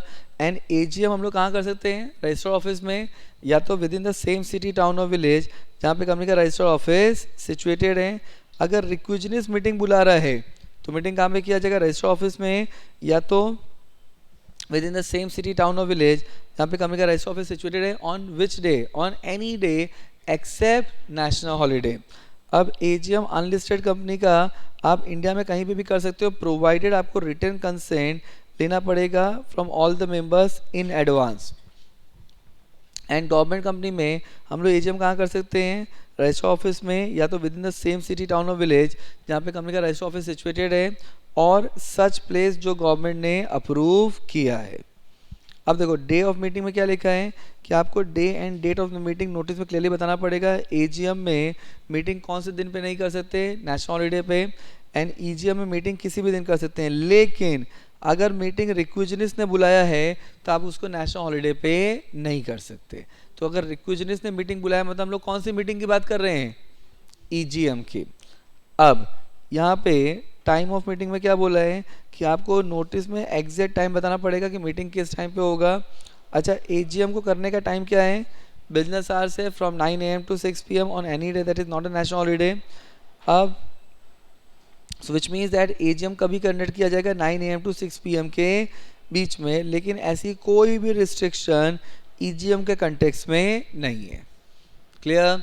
अब हम लोग नोटिस किसको देने वाले हैं?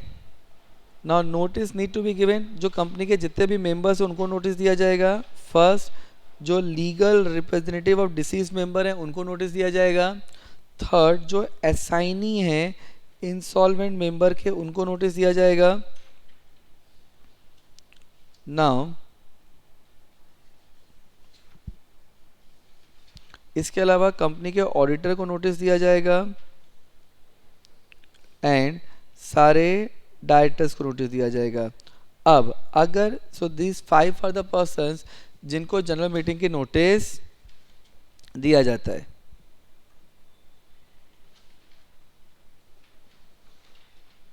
नाउ ये समझा? अब यहाँ पे अगर किसी मेंबर को नोटिस देना रह गया, एक्सीडेंटल ओमिशन हो जाता है, किसी मेंबर को नोटिस नहीं दिया गया, तो उसकी वजह से मीटिंग इनवैलिडेट नहीं हो जाएगा। लेकिन याद रखना ये एक्सीडेंटल ओमिशन होना चाहिए। अगर पर्पसफुल ओमिशन है तो meeting will be invalid. Done? अब देखो, अब सेक्शन 102 क्या बोलता है। नाउ सेक्शन 102 में सबसे पहले तो ये आता है कि कौन कौन से बिजनेस मैटर जनरल मीटिंग में ट्रांजैक्ट होते हैं। तो जनरल मीटिंग में 2 तरह के बिजनेस मैटर ट्रांजैक्ट होते हैं, एक ऑर्डिनरी बिजनेस, दूसरा स्पेशल बिजनेस। अब ऑर्डिनरी बिजनेस क्या है? तो ये वो बिजनेस है जो सिर्फ एजीएम में कंडक्ट किया जाएगा। कौन कौन से बिजनेस को इसमें इंक्लूड किया गया है? पहला, adoption of account. Second, declaration of final dividend. Third, appointment director in place of retiring director. And fourth, appointment of auditor. ये 4 बिजनेस को क्या बोला जाता है? Ordinary business. इन 4 बिजनेस के अलावा जितने भी बिजनेस होते हैं they all are to be called as special business. अच्छा, ऑर्डिनरी बिजनेस के लिए कंपनी को कोई भी एक्सप्लेनेटरी स्टेटमेंट नहीं देना है। एंड ऑर्डिनरी बिजनेस के लिए कंपनी को कौन सा रिजोल्यूशन पास करना है? Ordinary resolution. अब what is further being said that ordinary business को छोड़ के जो भी बिजनेस होता है they all are to be called as special business. मतलब जो भी बिजनेस है ऑर्डिनरी के अलावा, ऑर्डिनरी बिजनेस कौन कौन से हैं? Adoption of account, declaration of final dividend, appointment director in place of retiring director and appointment of auditor, they are to be called as ordinary business. इसके अलावा जो भी बिजनेस होगा वो क्या माना जाएगा? Special business. अब अगर स्पेशल बिजनेस है तो स्पेशल बिजनेस आप एजीएम और ईजीएम दोनों जगह कर सकते हो। फर्दर क्या दिया है कि स्पेशल बिजनेस के लिए कंपनी को एक्सप्लेनेटरी स्टेटमेंट प्रोवाइड करना पड़ेगा। एंड इसके लिए स्पेशल बिजनेस के लिए कंपनी को ऑर्डिनरी रिजोल्यूशन भी पास करना पड़ सकता है, स्पेशल भी, depend upon the nature of transaction. तो अगर मान लो कंपनी एमडी अपॉइंट करना चाहता है, कंपनी बायबैक करना चाहता है, कंपनी बोरोइंग करना चाहता है, कंपनी मॉर्गेज करना चाहता है, प्रॉपर्टी को अंडरटेकिंग डिस्पोज ऑफ करना चाहता है, कंपनी कुछ भी करना चाहता है, ये सब क्या माना जाएगा? Special business. And if it is special business तो वहाँ पे अपने को क्या करना पड़ेगा? अपने को एक्सप्लेनेटरी स्टेटमेंट देना पड़ेगा। तो क्या लिखा है? तो यहाँ पे क्या लिखा है कि for every special business company need to provide explanatory statement. अच्छा, ये एक्सप्लेनेटरी स्टेटमेंट वो हर एक इन्फॉर्मेशन होनी चाहिए जो मेंबर के लिए जानना जरूरी है फॉर टेकिंग इन्फॉर्म डिसीजन। अच्छा, ये एक्सप्लेनेटरी स्टेटमेंट ये भी बताना पड़ेगा कि उस पर्टिकुलर मैटर में क्या किसी डायरेक्टर, मैनेजर, केएमपी या उनके रिलेटिव का कोई इंटरेस्ट है क्या। अब so as he said that explanatory statement shall contain all such information जो मेंबर के लिए जानना जरूरी है for the purpose of taking informed decision. Further क्या लिखा है कि अगर कोई special business company general meeting में कर रहा है जिसमें कंपनी के प्रमोटर, डायरेक्टर, केएमपी जो हैं, now if they have to disclose their share holding interest, now यहाँ पे शेयर होल्डिंग इंटरेस्ट जो है वो 2% से कम नहीं होनी चाहिए। इसका मतलब अगर शेयर होल्डिंग इंटरेस्ट 2% से कम है तो डिस्क्लोजर देने की ज़रूरत नहीं है। इसका मतलब क्या हुआ कि आपको इंटरेस्ट कब माना जाएगा? when it will be considered that you have an interest in that particular matter, when you have a shareholding. So if company A is entering into contract with company B and you are a director in company A, you are a KMP in company A, and if you have shareholding in company B, कितनी shareholding है? 2% और मोर है, तो फिर आपको अपना interest disclose करना पड़ेगा। फर्दर क्या लिखा है कि अगर कोई स्पेशल बिजनेस है जिसमें किसी डॉक्यूमेंट का रेफरेंस दिया गया है, तो आपको ये भी बताना पड़ेगा कि अगर मेंबर्स उस डॉक्यूमेंट का इंस्पेक्शन करना चाहते हैं तो कब इंस्पेक्शन कर सकते हैं, और अगर नॉन डिस्क्लोजर की वजह से या इनसफिशिएंट डिस्क्लोजर की वजह से कंपनी के डायरेक्टर, ऑफिसर, मैनेजर, केएमपी ने कोई अनड्यू बेनिफिट कमाया है, तो उस पर्सन को क्या करना पड़ेगा, कंपनी को कॉम्पनसेट करना पड़ेगा to the extent of loss suffered by the company और profit made by such person. और अगर आपने सेशन का नॉन कंप्लायंस किया तो इसको डिफॉल्ट माना जाएगा एंड कंपनी के डायरेक्टर, मैनेजर, केएमपी के ऊपर पेनल्टी आएगी। कितनी पेनल्टी आएगी, 50,000 और 5 टाइम्स ऑफ जो बेनिफिट अक्रू हुआ है whichever is higher. Clear?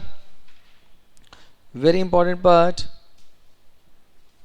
very important section.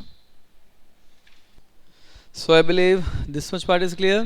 अब देखो, अब यहाँ पे quorum for जनरल मीटिंग क्या होता है। See what is the meaning of quorum।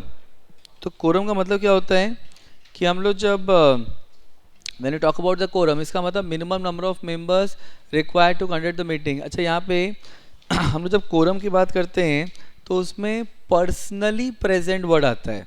Now what is the meaning of personally present, मतलब अगर आप कोई प्रॉक्सी अगर अटेंड कर रहे हैं आपके बिहाफ पे या वीडियो कॉन्फ्रेंसिंग में मीटिंग अटेंड कर रहे हो तो उसको कोरम में कंसिडर नहीं करते। तो क्या कोरम है, तो अगर पब्लिक कंपनी है जिसमें 1000 से कम मेंबर हैं तो यहाँ पे आपका कोरम कितना होगा, 5 members personally present.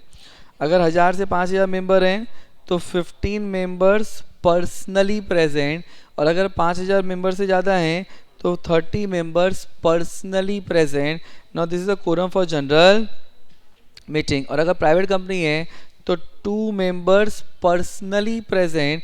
Now this is the quorum. अच्छा, यहाँ पे अगर एओए में अगर कंपनी चाहे तो एओए में हायर कोरम प्रिस्क्राइब कर सकता है। अब अगर मान लो कंपनी में जो मेंबर है अगर वो प्रेसिडेंट ऑफ इंडिया है, गवर्नर ऑफ स्टेट हैं या कोई बॉडी कॉर्पोरेट है, then they can always authorize a person as a representative, और वो रिप्रेजेंटेटिव कोरम में कंसिडर किया जाएगा, उसको प्रॉक्सी कंसिडर नहीं करते। तो क्या लिखा है, तो authorize representative body corporate president governor deem to the members personally present.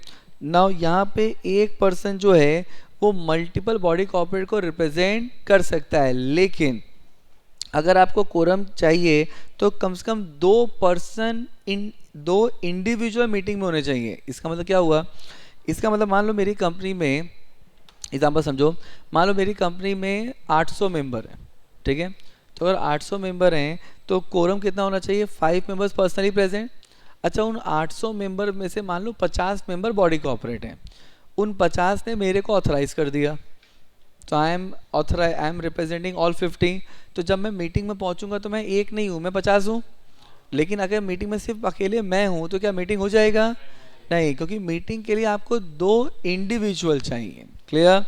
अब यहाँ पे what is further being said कि कोरम जो है it should be present not only at the start of the meeting but should be present throughout the meeting. अब अगर मान लो quorum present नहीं है, तो कोरम अगर प्रेजेंट नहीं है कितने टाइम में, 30 मिनट्स के अंदर कोरम प्रेजेंट नहीं है तो मीटिंग क्या हो जाएगा, एडजर्न हो जाएगा। अच्छा, अभी हम लोगों ने ईजीएम में क्या पढ़ा था कि अगर ईजीएम रिक्विजिनेस ने बुलाया है और कोरम प्रेजेंट नहीं है 30 मिनट्स में तो मीटिंग क्या हो जाएगा, कैंसिल। लेकिन other than EGM by requisitionists, अगर बाकी जगह जनरल मीटिंग में कोरम प्रेजेंट नहीं है 30 मिनट के अंदर तो meeting stand to be adjourn same day, same place, same time next week और some other day, place and time जो बोर्ड डिसाइड करेगा।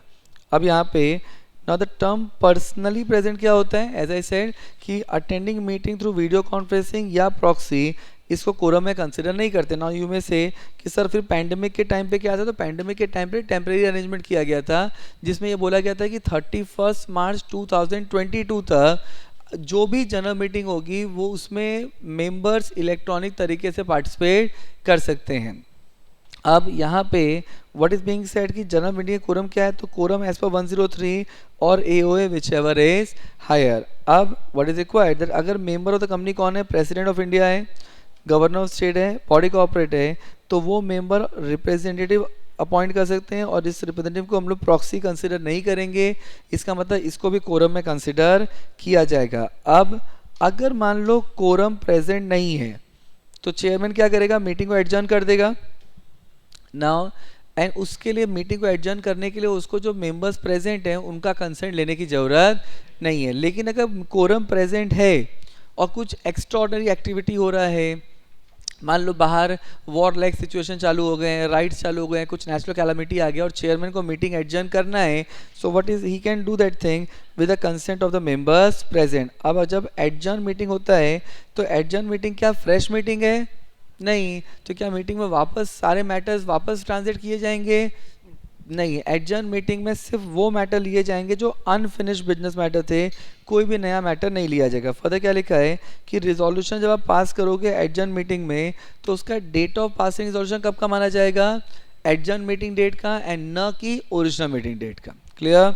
अब एडजर्न मीटिंग के लिए क्या बोला है कि अगर एडजर्न मीटिंग होता है या तो टाइम डेज प्लेस चेंज हो रहा है तो कंपनी को 3 दिन का नोटिस देना पड़ेगा मेंबर्स को, या तो इंडिविजुअल नोटिस दे सकते हैं या तो पब्लिश कर सकते हैं, 1 इंग्लिश एंड 1 वर्नाकुलर में, जहाँ पे कंपनी का रजिस्टर ऑफिस सिचुएटेड है। एंड अगर एडजर्न मीटिंग में हाफ एन आवर में कोरम प्रेजेंट नहीं हुआ तो जो भी मेंबर प्रेजेंट है उसको ही कोरम कंसिडर कर लेंगे। अब देखो ये बहुत इंपॉर्टेंट है क्योंकि बोर्ड मीटिंग में हमने क्या पढ़ा था कि अगर एडजर्न मीटिंग में अगर कोरम प्रेजेंट नहीं है तो मीटिंग कैंसिल हो जाएगा। जनरल मीटिंग में वापस मीटिंग ना तो एडजर्न होगा ना कैंसिल होगा, जो भी मेंबर प्रेजेंट है उसको ही कोरम मान लिया जाएगा। क्लियर? अब चेयरमैन ऑफ द मीटिंग, देखो चेयरमैन क्या है कि आर्टिकल्स में आर्टिकल में कंपनी में प्रोवाइड कि कौन चेयरमैन रहेगा, तो आर्टिकल में प्रोवाइड, अगर आर्टिकल में कुछ और नहीं लिखा है तो मेंबर जो हैं जो आए हैं वो अपने में से किसी पर्सन को चेयरमैन अपॉइंट कर देंगे। इसके अलावा जो कंपनी के बोर्ड ऑफ डायरेक्टर का चेयरमैन है that person can be the chairman of the meeting. And it is always practically यही होता है रियल लाइफ में कि अगर रिलायंस या कोई भी बड़ी कंपनी देखोगे तो उसमें चेयरमैन ऑफ जनरल मीटिंग कौन होता है? The person who is the chairman of the board meeting. तो chairman of the board is the chairman of general meeting. क्यों? क्योंकि शेयर होल्डर वहाँ पे चेयरमैन से क्वेश्चन पूछने आए हैं। अब अगर मान लो कोई शेयर होल्डर ही चेयरमैन बन जाता है तो उसको कहाँ कुछ पता है कंपनी के प्रोसीडिंग के बारे में। So it is always advisable and practical होता है, यही होता है कि जो चेयरमैन ऑफ द बोर्ड होता है वही chairman of the general meeting भी बनता है। लेकिन अगर मान लो चेयरमैन मीटिंग में प्रेजेंट नहीं है, कितनी देर में? 15 मिनट्स में, जो भी टाइम फिक्स किया था मीटिंग का, या तो वो चेयरमैन बनने के लिए विलिंग नहीं है या तो कोई भी डायरेक्टर विलिंग नहीं है, कोई भी डायरेक्टर को डेजिग्नेट नहीं किया गया है, तो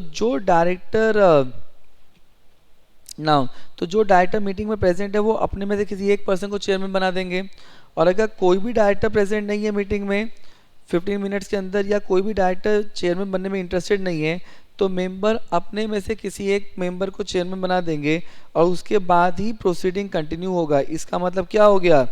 इसका मतलब जनरल मीटिंग की प्रोसीडिंग बिना चेयरमैन के कंडक्ट नहीं हो सकता। फर्दर क्या लिखा है? अब देखो वेरी इंपॉर्टेंट पॉइंट कि अगर मान लो किसी एक पर्टिकुलर मैटर के लिए पोल की डिमांड किया गया है, मान लो, एंड पोल की डिमांड किस लिए किया गया है? For election of chairperson.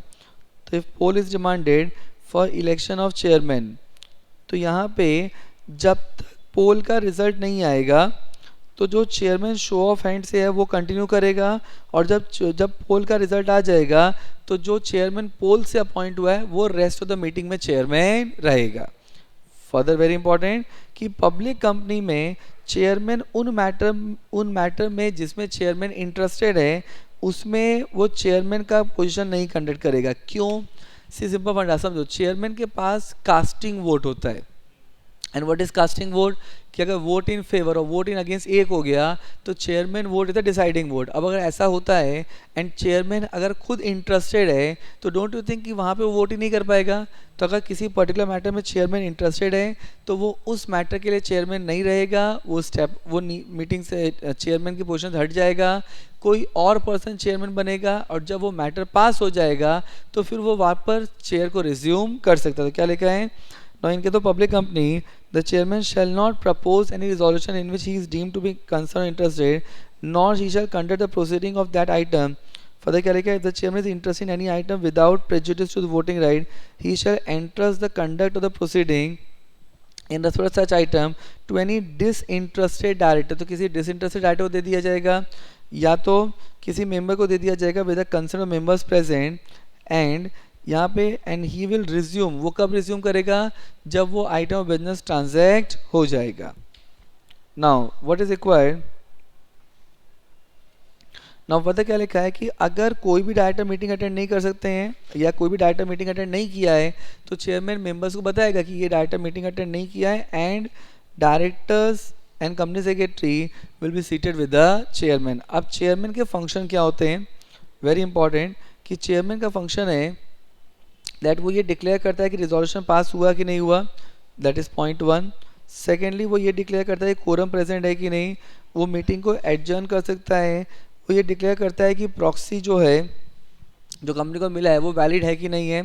Further वो रिजेक्ट या एक्सेप्ट करता है demand of poll and most important वो कास्टिंग वोट एक्सरसाइज कर सकता है। तो कास्टिंग वोट होता क्या है कि अगर वोट इन फेवर और वोट इन अगेंस्ट है तो जो डिसीजन है वो चेयरमैन के वोट से लिया जाएगा and that is to be called as casting vote. Always remember कि अगर कंपनी का चेयरमैन जो है वो कंपनी का मेंबर भी है, हो सकता है, तो एज अ मेंबर वो कब वोट करेगा, not during the voting process going on and not afterward, मतलब जब वोटिंग प्रोसेस चल रहा होगा उसी समय वोट करेगा, उसके बाद वोट नहीं करेगा। एंड एज अ चेयरमैन वो कब वोट करेगा, जब वोटिंग कंप्लीट हो जाएगा and vote in favour is equal to vote in against होगा तो ही वो वोट करेगा एज चेयरपर्सन।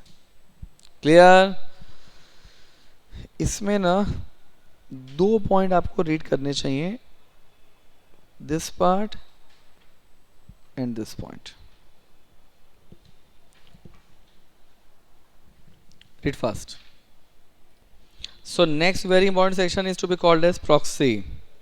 आप देखो proxy में क्या बोला है ना, proxy में क्या बोला है कि मेंबर जो मीटिंग अटेंड कर सकते हैं एंड वोट कर सकते हैं जनरल मीटिंग में, वो अपने बिहाफ पे प्रॉक्सी अपॉइंट कर सकते हैं for attending the meeting on behalf of himself और हरसेल्फ। अब ये जो रिक्वायरमेंट ऑफ प्रॉक्सी है ये कौन सी कंपनी पे एप्लीकेबल होता है, तो company having share capital. Now अब यहाँ पे so company having share capital, या तो अगर एओए बोलता है that now AOA provide that member can appoint proxy then they can appoint proxy. अब यहाँ पे अच्छा इसका मतलब क्या हुआ, देखो company having share capital, now that is where the proxy requirement will be there, or now AOA provide for voting by proxy, then company can provide proxy authorized member that they can appoint proxy। इसका मतलब अगर AOA में कुछ नहीं बोला है and company is not having share capital तो फिर प्रॉक्सी की रिक्वायरमेंट देखने की जरूरत नहीं है। सेकेंड थिंग, यहाँ पे क्या preference share holder proxy appoint कर सकता है, नहीं, क्योंकि रूल क्या बोलता है कि member entitle to attend and vote at the meeting is entitle to appoint proxy. तो क्या प्रेफरेंस शेयर होल्डर वोट कर सकता है हर मैटर में, नहीं। तो अगर प्रेफरेंस शेयर होल्डर हर मैटर में वोट नहीं कर सकता तो उसको प्रॉक्सी अपॉइंट करने की अथॉरिटी नहीं है। अब यहाँ पे जो प्रॉक्सी है, no proxy need not to be the member of the company and proxy के पास राइट टू स्पीक नहीं होता। मतलब प्रॉक्सी कैसे वोट कर सकता है, ओनली बाय पोल।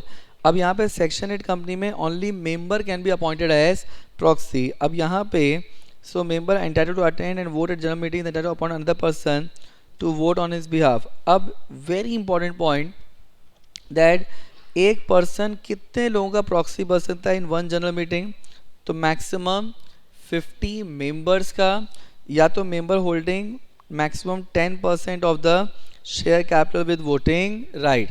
इसका मतलब कि अगर मान लो मैं आप सब रिलायंस के शेयर होल्डर हो, मैं आप सब का क्या प्रॉक्सी बन सकता हूँ, सी मान लो आप सब 50 से ज़्यादा हो, ठीक है, तो मैं 50 का प्रॉक्सी बन सकता हूँ, मैं 50 से ऊपर का प्रॉक्सी नहीं बन सकता। दूसरा, अगर आप मान लो ये 10 लोग हैं, ठीक है, इन 10 के पास टोटल होल्डिंग 20% है, तो क्या मैं 10 का प्रॉक्सी बन सकता हूँ? In terms of number yes, but in terms of voting right no. तो अपने को दोनों रिक्वायरमेंट फुलफिल करना है कि यहाँ पे मैक्सिमम 50% का प्रॉक्सी बन सकते हैं 50 मेंबर्स का, दूसरा मैक्सिमम उन मेंबर्स का जिनके पास 10% of share capital with voting right है। फर्दर क्या लिखा है कि अगर मेंबर के पास होल्डिंग जो है वो 10% से ऊपर है तो वहाँ पे वो मेंबर जो है वो single proxy now may appoint a single proxy, और वो जिसको प्रॉक्सी अपॉइंट करेगा वो किसी और का प्रॉक्सी नहीं बन सकता। मतलब क्या हो गया कि मान लो आपके पास 15% शेयर कैपिटल पड़े हैं, ठीक है। तो you have a 50% share capital of the company. अब आपने मेरे को अपना प्रॉक्सी बना दिया तो फिर मैं आपका एक्सक्लूसिव हो गया, फिर मैं और किसी और का प्रॉक्सी नहीं बन सकता in that for that particular general meeting in that company. अब यहाँ पे इंस्ट्रूमेंट ऑफ प्रॉक्सी जो है वो कंपनी के पास कब डिपॉजिट किया जाएगा? 48 आवर्स बिफोर द मीटिंग। याद रखना, अगर एओए में 48 आवर्स से ज़्यादा टाइम लिखा है, मान लो एओ में लिखा है 50 आवर्स, 60 आवर्स, 70 आवर्स, तो भी क्या प्रिवेल करेगा? 48 आवर्स। फर्दर क्या लिखा है? Now the instrument appointing proxy shall be in form MGT 11। तो ये MGT 11 में होगा और इसको ड्यूली रिटन साइंड होना चाहिए।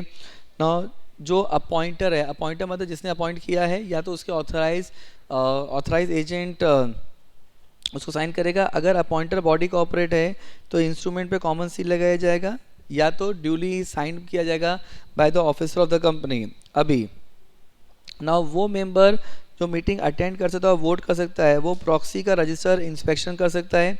और इंस्पेक्शन करने के लिए उसको क्या करना पड़ेगा? 3 डेज बिफोर द मीटिंग उसको रिक्वेस्ट देना पड़ेगा कंपनी को, एंड कंपनी उसको जो इंस्पेक्शन प्रोवाइड करेगा, inspection of word that is register of proxy, वो प्रोवाइड करेगा कभी?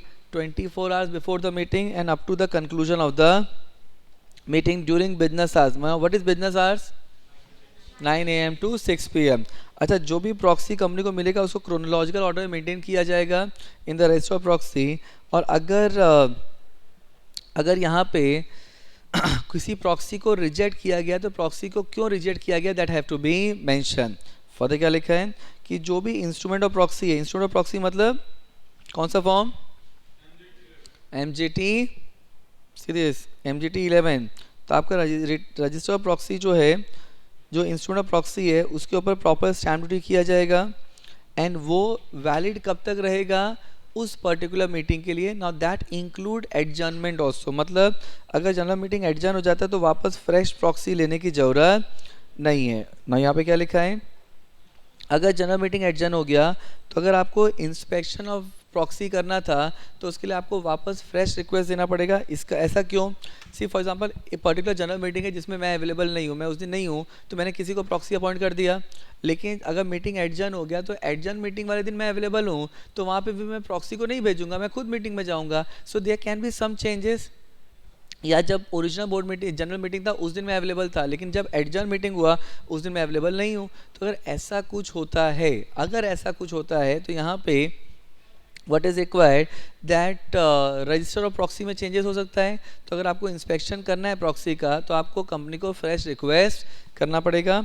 एंड अगर मान लो प्रॉक्सी अपॉइंट करने के बाद मेंबर खुद मीटिंग में आ जाता है तो जो प्रॉक्सी अपॉइंट किया था वो ऑटोमेटिकली रिवोक हो जाएगा, लेकिन अगर प्रॉक्सी ने कोई वोट कास्ट कर दिया है तो वो वैलिड रहेगा। इसका मतलब मान लो पर्टिकुलर बोर्ड जनरल मीटिंग है, उसमें मैंने प्रॉक्सी को अपॉइंट किया था, मीटिंग चालू हुआ, प्रॉक्सी ने 2-3 मैटर पे वोट कर दिया है, उसके बाद मैं फ्री हो गया और मैं भी मीटिंग में चला गया, तो जैसे ही मैं मीटिंग में जाऊंगा प्रॉक्सी ऑटोमेटिकली रिवोक हो जाएगा। लेकिन जो मैटर पे प्रॉक्सी वोट कर चुका है वो मैटर पे वोट प्रॉक्सी का ही प्रिवेल किया जाएगा।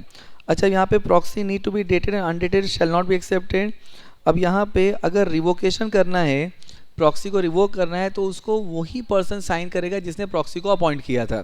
फर्दर क्या लिखा है कि अगर प्रॉक्सी रिवोक हुआ है तो प्रॉक्सी को इन्फॉर्म करने की ज़रूरत नहीं है। फर्दर क्या लिखा है that proxy need to be duly stamp. तो आपका जो इंस्ट्रूमेंट ऑफ प्रॉक्सी है उस पर आपको प्रॉपर स्टैम्प ड्यूटी पे करना पड़ेगा, और अगर प्रॉक्सी अनडेटेड है या अनस्टैम्प है तो उसको वैलिड कंसिडर नहीं करेंगे। नेक्स्ट क्या लिखा है कि अगर मेंबर प्रेसिडेंट ऑफ इंडिया है, गवर्नर स्टेट है, तो अगर वो लोग चाहें तो वो ऑथराइज रिप्रेजेंटेटिव भी अपॉइंट कर सकते हैं, और अगर वो लोग चाहें तो प्रॉक्सी भी अपॉइंट कर सकते हैं। नेक्स्ट क्या लिखा है कि अगर मल्टीपल प्रॉक्सी अपॉइंट किया गया है तो जो लास्ट डेटेड प्रॉक्सी होगा वो प्रिवेल करेगा, प्रोवाइडेड उसकी डेट कब की होनी चाहिए? 48 hours before the meeting. Next क्या दिया है that if multiple proxy, now what is required that if multiple proxy being appointed on the same date, तो टाइम स्टैंपिंग लगाना पड़ेगा ना। What is time stamping? तो टाइम स्टैंपिंग का मतलब होता है कि अगर मल्टीपल प्रॉक्सी अपॉइंट किया गया सेम डे पे तो आपको टाइम स्टैंपिंग लेना पड़ेगा, मतलब किस टाइम पे कंपनी को मिला है, और उसमें भी जो लास्ट मिला होगा वही रिसीव वैलिड माना जाएगा, प्रोवाइडेड वो कंपनी को कब मिल जाना चाहिए? 48 hours before the meeting. Next क्या दिया है now further more if proxy is undated then it shall be considered to be invalid. Clear?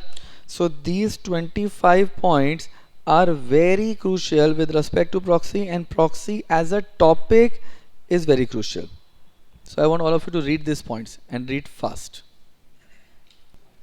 So I believe proxy के सारे points read कर लिए आप लोगों ने, and it's absolutely clear now. चलो अब आते हैं हम लोग सेक्शन 106 पे. Now restriction of voting right. देखो ये क्या लिखा है कि जो मेंबर्स का वोटिंग राइट है वो कभी भी रिस्ट्रिक्ट नहीं होता है, एक्सेप्ट मेंबर का वोटिंग राइट कब रिस्ट्रिक्ट हो सकता है, अगर आपने कॉल का पेमेंट नहीं किया देन वोटिंग राइट रिस्ट्रिक्ट हो जाएगा. इसके अलावा अगर शेयर्स आपने प्लेज किए थे एंड शेयर होल्डर ने लोन का पेमेंट नहीं किया एंड लेंडर ने राइट ऑफ लीन एक्सरसाइज किया है तो वोटिंग राइट सस्पेंड हो जाएगा. Clear? Voting right will be restricted.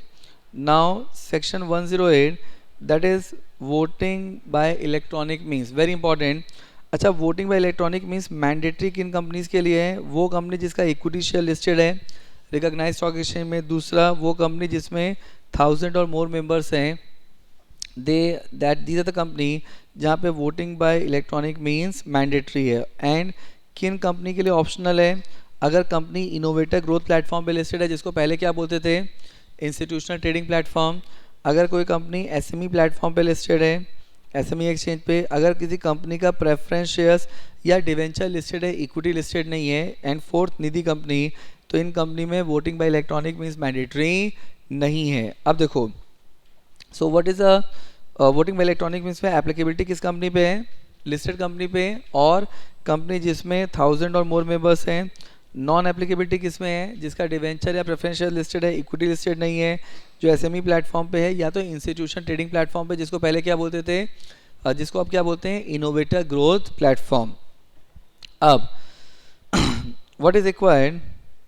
अगर ना यहाँ पे कंपनी को क्या करना पड़ेगा कि कंपनी ई वोटिंग की फैसिलिटी दे रहा है तो अपने को रूल 20 कंप्लाई करना पड़ेगा. अब रूल 20 में कुछ पॉइंट्स हैं, something we need to remember कि अपने को एक डेट देना पड़ेगा, कट ऑफ डेट. और कट ऑफ डेट पे जो भी शेयर होल्डर होगा वो वोटिंग बाय इलेक्ट्रॉनिक मीन्स से वोट कर सकते हैं. तो यहाँ पे क्या लिखा है? तो determine who are the member entitled to vote through remote e voting और voting by meeting not earlier than 7 days prior to the date of the meeting. That is to be called as cut off date. अच्छा, what is remote e voting? तो voting by electronic means ना दो तरीके से होता है. एक होता है remote e voting. Remote e voting का मतलब होता है कि आप जहाँ पे जनरल मीटिंग अटेंड करो वहाँ पे वोट नहीं करोगे, आप कहीं और वोट करोगे. सेकंड होता है voting by electronic means at general meeting. इन दोनों को जब ऐड किया जाता है that total is called voting by electronic means. यहाँ पे क्या लिखा है?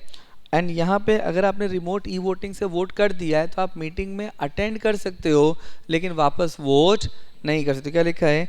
Only member who are not exercised their voting through remote e-voting be entitled to vote at the meeting. Further क्या लिखा है? That notice, नोटिस क्या किया जाएगा? कंपनी के सारे मेंबर्स, ऑडिटर, डायरेक्टर्स को भेजा जाएगा एंड कंपनी के वेबसाइट पे प्लेस किया जाएगा. यहाँ पे आपको ये बताना पड़ेगा कि कौन कौन से बिजनेस हैं जिसको ई वोटिंग से करना है और आप अपना ई वोटिंग कब तक कास्ट कर सकते हो. मतलब you have to specify that remote e voting आप कब तक कर सकते हो. ना कंपनी को न्यूज़पेपर में एडवर्टीजमेंट देना पड़ेगा. किस किस न्यूज़पेपर में? एक इंग्लिश में, एक वर्नाकुलर में. एंड कितने दिन पहले? At least 21 days before the date of general meeting. अच्छा, ये रिमोट ई वोटिंग जो है ये कितने दिन तक ओपन रहेगा? मिनिमम 3 days के लिए. एंड ये क्लोज कब होगा? जिस दिन आपका जनरल मीटिंग होने वाला है उसके एक दिन पहले शाम के 5 बजे तक. Now preceding the date of the general meeting. अगर आपने एक बार वोट कास्ट कर दिया है तो बाद में आप उसको चेंज नहीं कर सकते. अब एक बार आपने वोटिंग कास्ट कर दिया तो आपका जो वोट है उसको ब्लॉक कर दिया जाएगा. एंड कंपनी क्या करेगा? कंपनी स्क्रूटनाइजर को अपॉइंट करेगा जो कि कंपनी का एम्प्लॉय नहीं होना चाहिए. स्क्रूटनाइजर क्या करेगा? Within 3 days after the voting being done, within 3 days अपनी रिपोर्ट बना के देगा एंड चेयरपर्सन को भेजेगा in the presence of 2 witness. अब चेयरपर्सन क्या करेगा? चेयरपर्सन या पर्सन ऑथराइज वो रिजल्ट को डिक्लेयर करेगा. तो to declare the result of voting. ना यहाँ पे जो रजिस्टर ऑफ एंटायर वोटिंग है इसको मेंटेन किया जाएगा फिजिकल या इलेक्ट्रॉनिक मोड में. ना जो भी रेलेवेंट पेपर्स हैं वो पहले तो किसके पास रहेंगे? स्क्रूटनाइजर के पास. और बाद में वो किसको दे दिया जाएगा? चेयरपर्सन को. एंड चेयरपर्सन जो रिजल्ट जो डिक्लेयर किया है प्लस स्क्रूटनाइजर रिपोर्ट इसको कंपनी के वेबसाइट पे भी प्लेस किया जाएगा. कितने दिन के अंदर? Within 2 days of resolution. Further क्या लिखा है कि यहाँ पे किस मेंबर ने क्या वोट कास्ट किया है, येस बोला है, नो बोला है, उसको absolutely secret and intact maintain किया जाएगा। अब अगर अपने को रिक्विजिट नंबर ऑफ वोट मिले तब तो रिजोल्यूशन पास मानेंगे, otherwise resolution will not declare to be pass. अब रिजोल्यूशन जो डिक्लेयर किया है प्लस स्क्रूटनाइजर रिपोर्ट, इसको कंपनी के रजिस्टर ऑफिस में रखा जाएगा।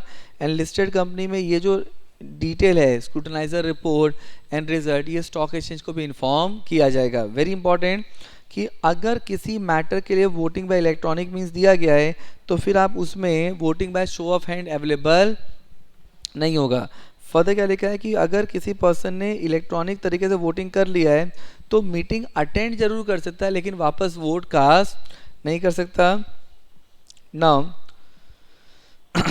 यहाँ पे देखो देयर आर सर्टेन मैटर।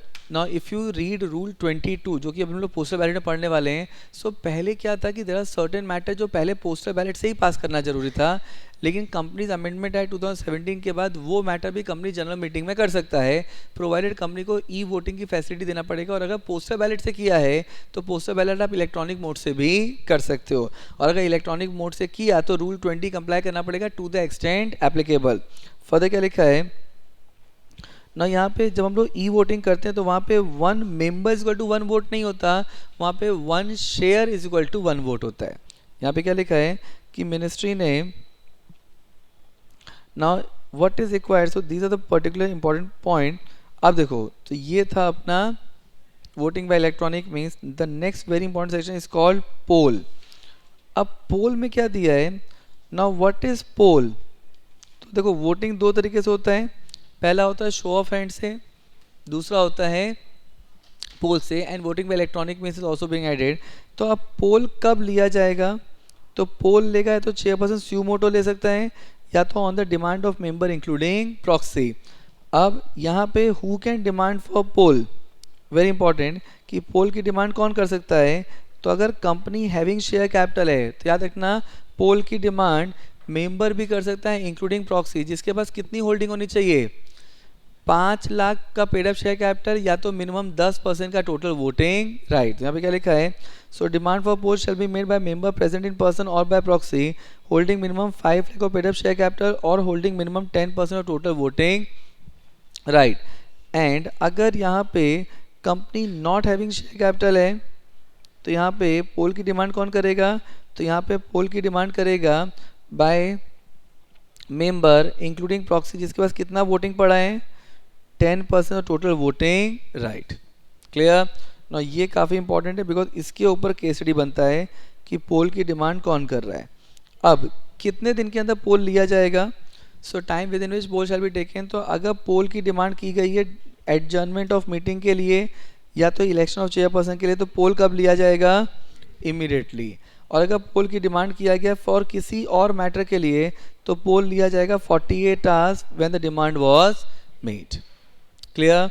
अब देखो अगर हम लोग को पोल करना है तो क्या प्रोसीजर फॉलो करना पड़ेगा, तो इसमें सबसे पहले बोर्ड को स्क्रूटनाइजर अपॉइंट करना पड़ेगा।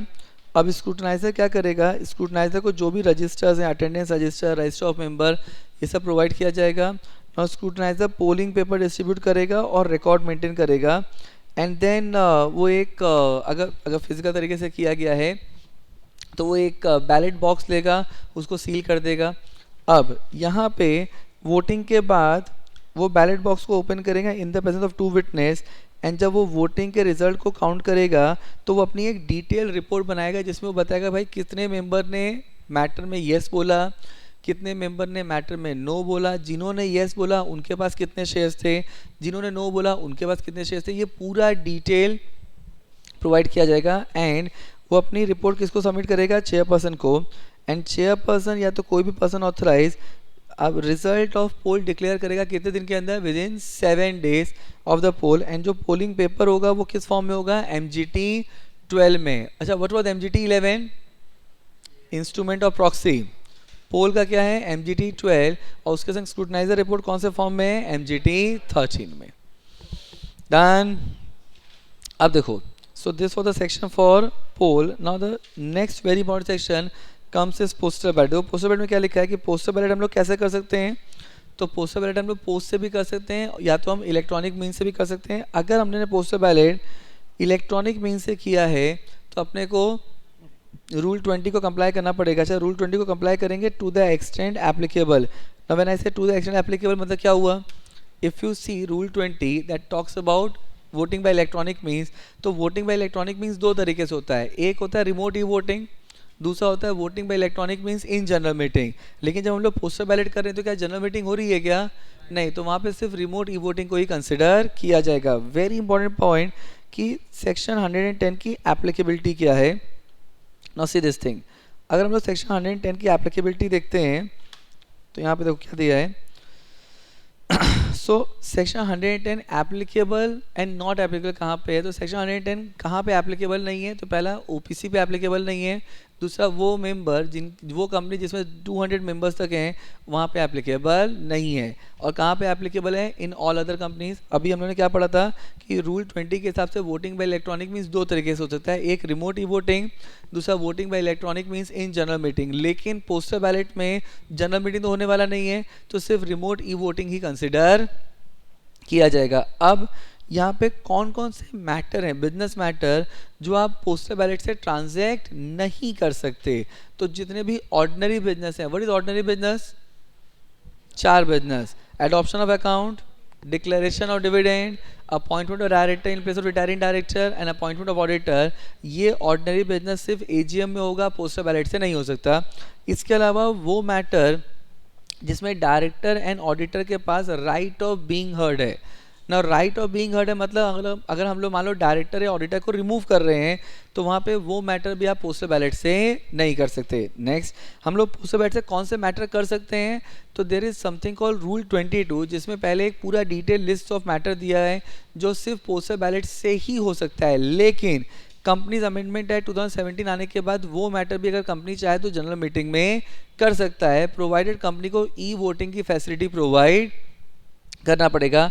एंड थर्ड क्या लिखा है, दैट इसके अलावा कंपनी अगर कोई भी और मैटर को अगर ट्रांसलेट करना चाहे तो पोस्टल बैलेट के थ्रू कर सकता है। तो अब क्वेश्चन ये आता है, तो फिर तो यहाँ पे मैंने नोट में क्या लिखा कि any item of business which is required to be translated by means of postal ballot may be translate general meeting provided company e voting की फैसिलिटी देगा किसको, अपने मेंबर्स को। अब देखो, अब यहाँ पे रूल 22 क्या बोलता है, now rule 22 basically talks about those matter जो पहले पोस्टल बैलेट से ही पास करना जरूरी था, जिसको अब कंपनी चाहे तो जनरल मीटिंग में कर सकता है, प्रोवाइडेड कंपनी को ई वोटिंग की फैसिलिटी देना पड़ेगा। तो कौन कौन से मैटर हैं, पहला, अगर कंपनी एमओए के ऑब्जेक्ट क्लॉज को ऑल्टर कर रहा है, तो alteration object clause of memorandum, तो अगर कंपनी एमओए के ऑब्जेक्ट क्लॉज को ऑल्टर कर रहा है तो that need to be pass through postal ballot. Second, अगर कंपनी एओए को ऑल्टर कर रहा है, क्यों, because of conversion of public company into private company या private company into public company. अब देखो, private company are subject to certain restriction, private company are subject to certain prohibition. Now what are those restriction, कि यहाँ पे private company में restriction on transferability of shares होता है, private company में number of members 200 से ऊपर नहीं होने चाहिए, क्या प्रोहिबिशन है, प्राइवेट कंपनी पब्लिक इशू नहीं कर सकता। तो ये सब रिस्ट्रिक्शन प्रोहिबिशन कहाँ दिया हुआ है, एओए में। एंड पब्लिक कंपनी के ऊपर ये रिस्ट्रिक्शन प्रोहिबिशन नहीं होता, तो अगर एक प्राइवेट कंपनी पब्लिक कंपनी में कन्वर्ट हो रहा है तो ये रिस्ट्रिक्शन प्रोहिबिशन हटाना पड़ेगा। अगर एक पब्लिक कंपनी प्राइवेट में कन्वर्ट हो रहा है तो ये रिस्ट्रिक्शन प्रोहिबिशन डालना पड़ेगा, तो उसके लिए हमें क्या करना पड़ेगा, एओए को ऑल्टर करना पड़ेगा। थर्ड क्या लिखा है, अगर कंपनी अपना रजिस्टर्ड ऑफिस चेंज कर रहा है outside the local limit of any city town और विलेज। देखो, रजिस्टर्ड ऑफिस चेंज 4 तरीके से होता है। पहला, with in the same city, मतलब मान लो मेरा रजिस्टर्ड ऑफिस बोरीवली में है, मैं वहाँ से शिफ्ट करके कांदिवली लेके जाना चाहता हूँ, ये with in the same city है, तो अपने को सिर्फ बोर्ड रिजोल्यूशन पास करना है। दूसरा होता है from one city to other city, मान लो मैं बोरीवली से इसको रजिस्टर ऑफिस को शिफ्ट करके थाने लेके जाना चाहता हूँ, भाईंदर लेके जाना चाहता हूँ, मैं इसको डोंबिवली लेके जाना चाहता हूँ, तो ये क्या हो जाएगा, सिटी चेंज हो गया, बॉम्बे से थाने हो गया। Third, with from one city to other city and from one ROC to other ROC within same state। अब देखो, महाराष्ट्र में 2 ROC हैं, एक ROC बॉम्बे, दूसरा ROC पुणे, तो अगर मैं बॉम्बे से पुणे शिफ्ट कर रहा हूँ तो यहाँ पे सिटी तो चेंज हुआ ही, साथ में ROC भी चेंज हो गया। एंड चौथा, from one state to other state, मैं बॉम्बे से दिल्ली लेके जाना चाहता हूँ, that is another way of change of register office. तो अगर मैं पहले वाले को छोड़ के अगर मैं कोई भी रजिस्टर ऑफिस चेंज कर रहा हूँ तो उस तीनों के लिए मेरे को स्पेशल रेजोल्यूशन पास करना पड़ेगा, और अगर स्पेशल रेजोल्यूशन पास करना पड़ेगा तो that need to be pass by postal ballot. इसके अलावा अगर कंपनी ने ऑब्जेक्ट रेस की फंड रेस किया है एंड फंड रेस करने के बाद अगर कंपनी ऑब्जेक्ट को चेंज करना चाहता है तो अपने को स्पेशल रेजोल्यूशन पास करना पड़ेगा, और ये रेजोल्यूशन कैसे पास होगा? पोस्टल बैलेट के थ्रू। इसके अलावा अगर company differential voting right share issue करना चाहता है, शेयर होल्डर्स के राइट्स को चेंज करना चाहता है, variation of share holders right, company buyback करना चाहता है, small share holder director appoint करना चाहता है, अगर अंडरटेकिंग को डिस्पोज ऑफ करना चाहता है, इन सब मैटर के लिए कंपनी को क्या करना पड़ेगा? कंपनी को रिजोल्यूशन पास करना पड़ेगा, और वो रिजोल्यूशन कैसे पास किया जाएगा? पोस्टल बैलेट के थ्रू। इसके अलावा अगर कंपनी लोन गारंटी सिक्योरिटी दे रहा है in excess of the limit, now what is limit? 186 section, which is a very important section from not only from academic point of view but as a future point of view for functioning as a company secretary। तो 186 की limit कितनी होती है? 60% of paid up share capital plus free reserve plus securities premium, और 100% of free reserve plus securities premium whichever is higher. तो यहाँ पे अगर आप इस लिमिट के ऊपर जाना चाहते हो तो आपको क्या करना पड़ेगा? स्पेशल रेजोल्यूशन पास करना पड़ेगा, and that need to be pass by postal ballot. लेकिन अमेंडमेंट क्या बोलता है कि एनी आइटम ऑफ बिजनेस जो पहले पोस्टल बैलेट से पास करना मैंडेटरी था, वो भी अगर कंपनी चाहे तो क्या कर सकता है? जनरल मीटिंग में कर सकता है, प्रोवाइडेड कंपनी को क्या करना पड़ेगा? ई वोटिंग की फैसिलिटी देना पड़ेगा। इसके अलावा 1% कंपनी या तो वो कंपनी जिसमें 200 मेंबर्स तक हैं, नॉट मोर देन 200 मेंबर्स, उन कंपनीज में पोस्टल बैलेट की रिक्वायरमेंट एप्लीकेबल नहीं होता। डन। अब देखो, अब यहाँ पे ना पोस्टल बैलेट फॉर्म कब इनवैलिड हो जाएगा? अगर आपने कंपनी ने जो फॉर्म दिया उसके अलावा अगर आपने कोई और फॉर्म यूज़ किया है, या तो आपने उसको साइन नहीं किया है, या तो सिग्नेचर जो है जो कंपनी के रिकॉर्ड में सिग्नेचर उससे मैच नहीं हो रहा है, या तो आपका एसेंट और डिसेंट डिटरमाइन करना पॉसिबल ही नहीं है। आपने एसेंट में भी यस कर दिया, डिसेंट में भी यस कर दिया, तो फिर क्या वोट माना जाए? कुछ नहीं, तो पोस्टल बैलेट फॉर्म इनवैलिड हो जाएगा।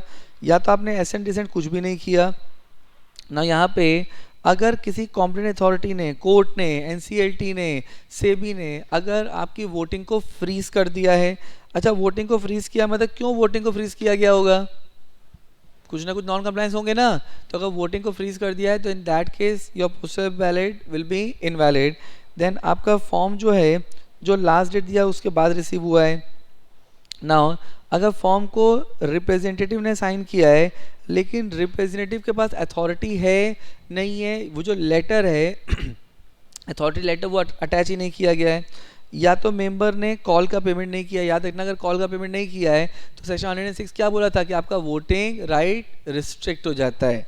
फर्दर अगर आपका पोस्टल बैलेट फॉर्म डिफेस हो गया, मल्टीलेटेड हो गया, जिसे मालूम ही नहीं पड़ रहा है, या तो मेंबर जो है ना उसमें अगर कुछ चेंजेस हुए हैं, कुछ कंडीशन स्पेसिफाई किया है, so these are the requirement, these are the condition जब आपका पोस्टल बैलेट फॉर्म इनवैलिड हो जाता है। अब प्रोसीजर क्या है?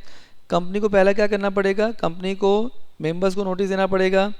नोटिस के संग कंपनी को एक्सप्लेनेटरी स्टेटमेंट देना पड़ेगा टू हर एक शेयर होल्डर को, and they have to reply, give their reply कितने दिन के अंदर? 30 डेज के अंदर। अब यहाँ पे जब आपने नोटिस को डिस्पैच कर दिया तो उसको पब्लिश किया जाएगा। कहाँ पब्लिश करेंगे? 1 इंग्लिश एंड 1 वर्नाकुलर न्यूज़पेपर में। अब इसके अलावा बोर्ड ऑफ डायरेक्टर क्या करेगा? स्क्रूटनाइजर अपॉइंट करेगा ना। अगर देखो पोस्टल बैलेट जो है वो कंपनी फिजिकल फॉर्म में भी कर सकता है एंड इलेक्ट्रॉनिक फॉर्म में भी कर सकता है। अगर कंपनी फिजिकल फॉर्म में कर रहा है तो वहाँ पे बैलेट पेपर होंगे, तो बैलेट पेपर किसके क्लोज स्क्रूटनी में रहेंगे, किसकी कस्टडी में रहेंगे? स्क्रूटनाइजर के। अब स्क्रूटनाइजर जब वोटिंग कंप्लीट हो जाएगा तो अपनी रिपोर्ट सबमिट करेगा कितने दिन के अंदर? 7 डेज के अंदर। एंड जब ना यहाँ पे जब सारे रिकॉर्ड हो जाएंगे तो वो चेयरपर्सन को अपनी रिपोर्ट सबमिट करेगा, जिसको चेयरपर्सन साइन करेगा, and then accordingly chairperson result को डिक्लेयर करेगा। तो यहाँ पे क्या दिया है? तो result to be place on the website and what is required, जिस दिन आप पोस्टल बैलेट का रिजल्ट डिक्लेयर कर रहे हो उस दिन date of passing of resolution मानते हैं। Then this is your provision with respect to postal ballot. अब देखो, अब सेक्शन 112 एंड 113 क्या बोलता है ये समझो। नाउ सेक्शन 112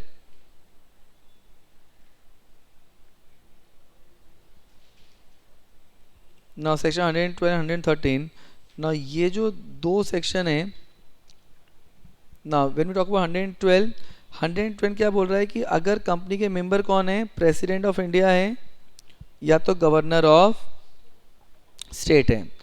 तो अगर member president of India governor of state हैं, या तो अगर जो दैट इज सेक्शन 112, और अगर मेंबर कौन है, मेंबर है body corporate that is section 113, तो ये लोग क्या कर सकते हैं, ये लोग ऑथराइज रिप्रेजेंटेटिव अपॉइंट कर सकते हैं। और ये जो ऑथराइज रिप्रेजेंटेटिव है इसके पास वो सारे राइट्स होंगे जो कंपनी के मेंबर्स के पास होते हैं। अब देखो अगर कंपनी के मेंबर्स के पास क्या क्या राइट होते हैं, तो इसका मतलब ये ऑथराइज रिप्रेजेंटेटिव क्या कर सकता है, ये प्रॉक्सी अपॉइंट कर सकता है। इसके अलावा ये कोरम को काउंट करेगा। थर्ड ना एंटाइटल टू स्पीक है। एंड फोर्थ ना ये voting by show of hand और बाय पोल इसको पार्टिसिपेट कर सकता है। मतलब दीज आर द मैटर जिसमें जिसमें authorise representative have the same right as vested with the member. Clear. अब देखिए अब यहाँ पे क्या दिया है, ordinary resolution and special resolution. अब देखो अब ये क्या है, सी दिस थिंग। देखो रिजोल्यूशन ना ब्रॉडली दो तरीके के होते हैं। एक वो रिजोल्यूशन होता है जिसको बोर्ड ऑफ डायरेक्टर पास करते हैं, दूसरा वो रिजोल्यूशन होता है जिसको मेंबर्स पास करते हैं। जो रिजोल्यूशन बोर्ड पास करता है उसको हम लोग बोलते हैं बोर्ड रिजोल्यूशन, और जो रिजोल्यूशन मेंबर पास करता है उसको हम लोग बोलते हैं ऑर्डिनरी रिजोल्यूशन या तो स्पेशल रिजोल्यूशन। अब ऑर्डिनरी रिजोल्यूशन कौन सा है, ऑर्डिनरी रिजोल्यूशन बेसिकली वो रिजोल्यूशन है जिसमें vote in favour is more than vote in against, that is to be called as ordinary resolution. And special resolution क्या है, तो स्पेशल रिजोल्यूशन में आपको फर्स्ट ऑफ ऑल आपको ये क्लियरली लिखना पड़ेगा नोटिस में that the resolution is special resolution. Secondly, vote in favor is more than or equal to 3 times of vote in against. याद रखना वेरी इंपॉर्टेंट है कि यहाँ पे सिर्फ वैलिड वोट कंसिडर करना है। मतलब अगर किसी ने वोट नहीं किया है या किसी ने इनवैलिड वोट कास्ट किया तो उसको कंसिडर नहीं किया जाता।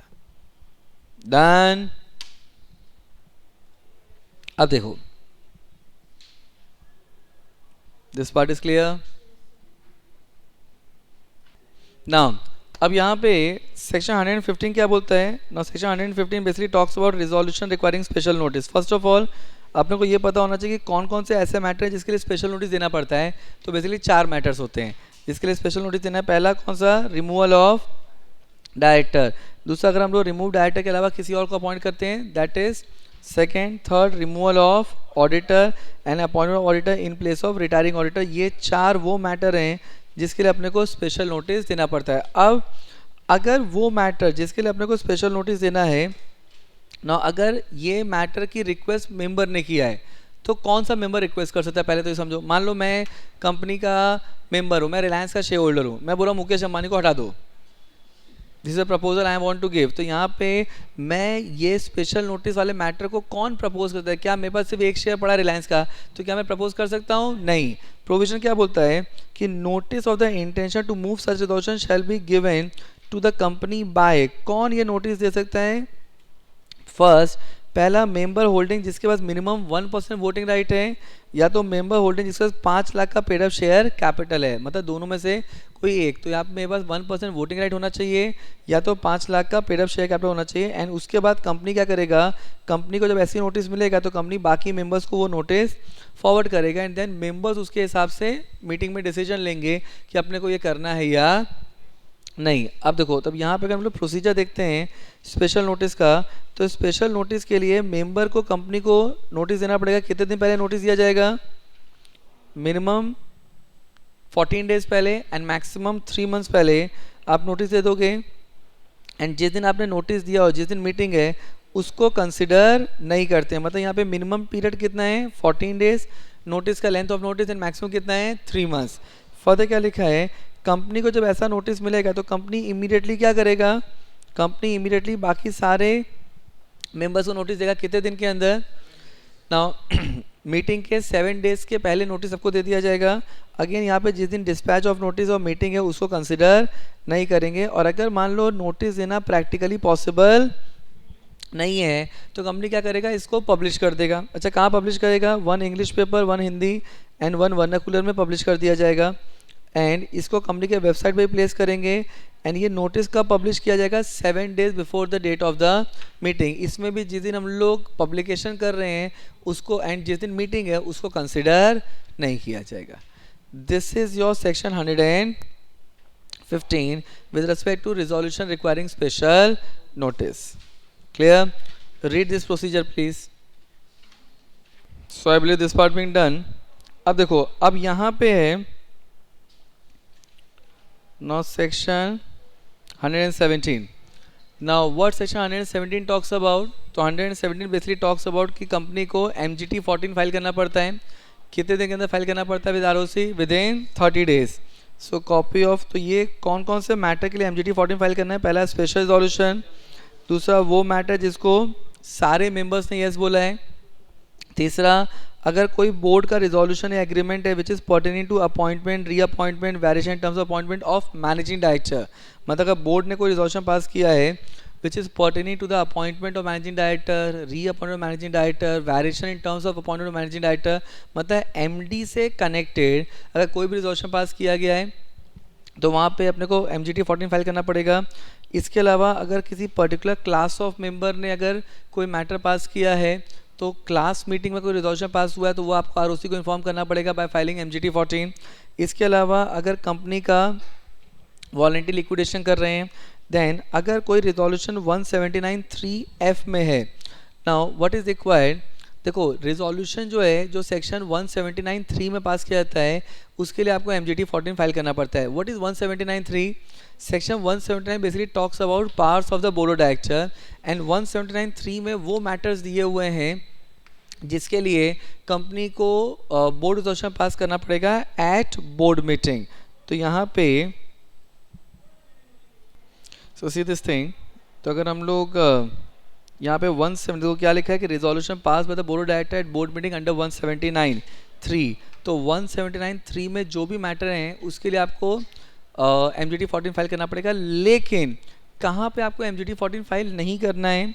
अगर मैटर 179(3) का है, that is giving loan, guarantee, providing security in ordinary course of business, banking company कर रहा है, NBFC कर रहा है या हाउसिंग फाइनेंस कंपनी कर रहा है, तो वहाँ पे आपको MGT 14 फाइल करने की ज़रूरत नहीं है। फर्दर क्या दिया है दैट इसके अलावा वो हर एक रिजोल्यूशन, वो हर एक मैटर जो आपको पब्लिक डोमेन में प्लेस करना है उसके लिए MGT 14 फाइल करना पड़ेगा। तो यहाँ पे कॉपी ऑफ रिजोल्यूशन एग्रीमेंट जो है प्लस एक्सप्लेनेटरी स्टेटमेंट अगर कुछ भी है तो ये अपने को ROC में फाइल करना है इन द फॉर्म MGT 14 कितने दिन के अंदर? Within 30 days of passing the resolution. Clear? अब देखो, अब सेक्शन 118 क्या बोलता है? Now section 118 basically talks about minutes. तो अगर कंपनी ने बोर्ड मीटिंग किया है, कमेटी ऑफ डायरेक्टर्स मीटिंग किया है, जनरल मीटिंग किया है, पोस्टल बैलेट किया है, तो कंपनी कोई भी मीटिंग करता है, क्लास मीटिंग किया, तो उन सब की मीटिंग का मिनट्स ड्राफ्ट किया जाएगा कितने दिन के अंदर? 30 डेज के अंदर। क्या लिखा है? So every company with in 30 days conclusion prepare the minutes. Now minutes में नाउ जो भी डायरेक्टर मीटिंग में प्रेजेंट है वो बताया जाएगा। एंड अगर डायरेक्टर्स मीटिंग का मिनट्स है या कमेटी ऑफ डायरेक्टर्स मीटिंग का मिनट्स है तो उसमें ये भी बताया जाएगा कि कितने डायरेक्टर ने इस पर्टिकुलर मैटर में येस बोला है एंड मोर पर्टिकुलरली कितनों ने नो बोला है। नेक्स्ट क्या लिखा है कि कंपनी को सेक्रेटरी स्टैंडर्ड फॉलो करना पड़ेगा ना। What is secretary standard? तो SS1 which is secretary standard for board meeting and SS2 which is secretary standard for general meeting, वो कंपनीज को फॉलो करना है एक्सेप्ट सेक्शन 8 कंपनी। फर्दर क्या लिखा है कि यहाँ पे जो रिजोल्यूशन अगर आपने पोस्टल बैलेट से पास किया है तो उसको जनरल मीटिंग के जो मिनट्स हैं उसमें रिकॉर्ड किया जाएगा। एंड मोस्ट इम्पॉर्टेंट, जो हर एक पेज ऑफ मिनट बुक है उसको इनिशियल किया जाएगा एंड लास्ट पेज साइन करेंगे। कौन साइन करेगा? अगर बोर्ड मीटिंग मिनट्स हैं तो by the chairman of same meeting और by the chairman of next meeting. अगर जनरल मीटिंग मिनट्स है तो chairman of the meeting sign करेगा, और अगर मान लो चेयरमैन साइन नहीं कर पा रहा है, अच्छा ये चेयरमैन साइन करेगा कितने दिन के अंदर? जनरल मीटिंग में याद रखना, chairman will sign the minutes of general meeting within 30 days. और अगर चेयरमैन साइन नहीं कर पा रहा है ड्यू टू डेथ या परमानेंट डिसेबिलिटी तो फिर कोई और डायरेक्टर साइन करेगा जिसको बोर्ड ऑथराइज करेगा। और अगर पोस्टल बैलेट का मिनट्स है तो chairman of the board sign करेगा, और अगर उसकी डेथ हो गई है या परमानेंटली डिसेबल हो गया है then it will be sign by any other director with the permission of the board. अच्छा यहाँ पे हम लोग मिनट्स को कहाँ रखेंगे, मिनट्स को रखा जाएगा कंपनी के रजिस्टर ऑफिस में, किसके कस्टडी में, under the custody of company secretary और पर्सन अपॉइंटेड बाय डायरेक्टर, और इसको कितने दिन तक प्रिजर्व किया जाएगा, परमानेंटली। क्लियर। अब देखो, अब सेक्शन 119 क्या बोलता है, नाउ इट टॉक्स अबाउट कि मिनट्स ऑफ जनरल मीटिंग जो है उसको कहाँ पे रखा जाएगा, रजिस्टर ऑफिस में, and that will be open for inspection, because ultimately ये किसका मिनट्स है, जनरल मीटिंग का, एंड जनरल मीटिंग किसकी मीटिंग है, मेंबर्स की, तो वहाँ पे ये मिनट्स जो है now that will be available for inspection by the members now during business hours without any payment of the fees। अच्छा यहाँ पे मेंबर जो है ना वहाँ पे अगर मेंबर को कॉपी ऑफ मिनट्स रखना लेना है तो वो उसके लिए अप्लाई कर सकता है, एंड जब वो रिक्वेस्ट करेगा तो उसके 7 दिन के अंदर उसको कॉपी दे दिया जाएगा on payment of such fees which has been specified in AO which shall not be more than, किससे ज़्यादा नहीं होना चाहिए, ₹10 पर पेज।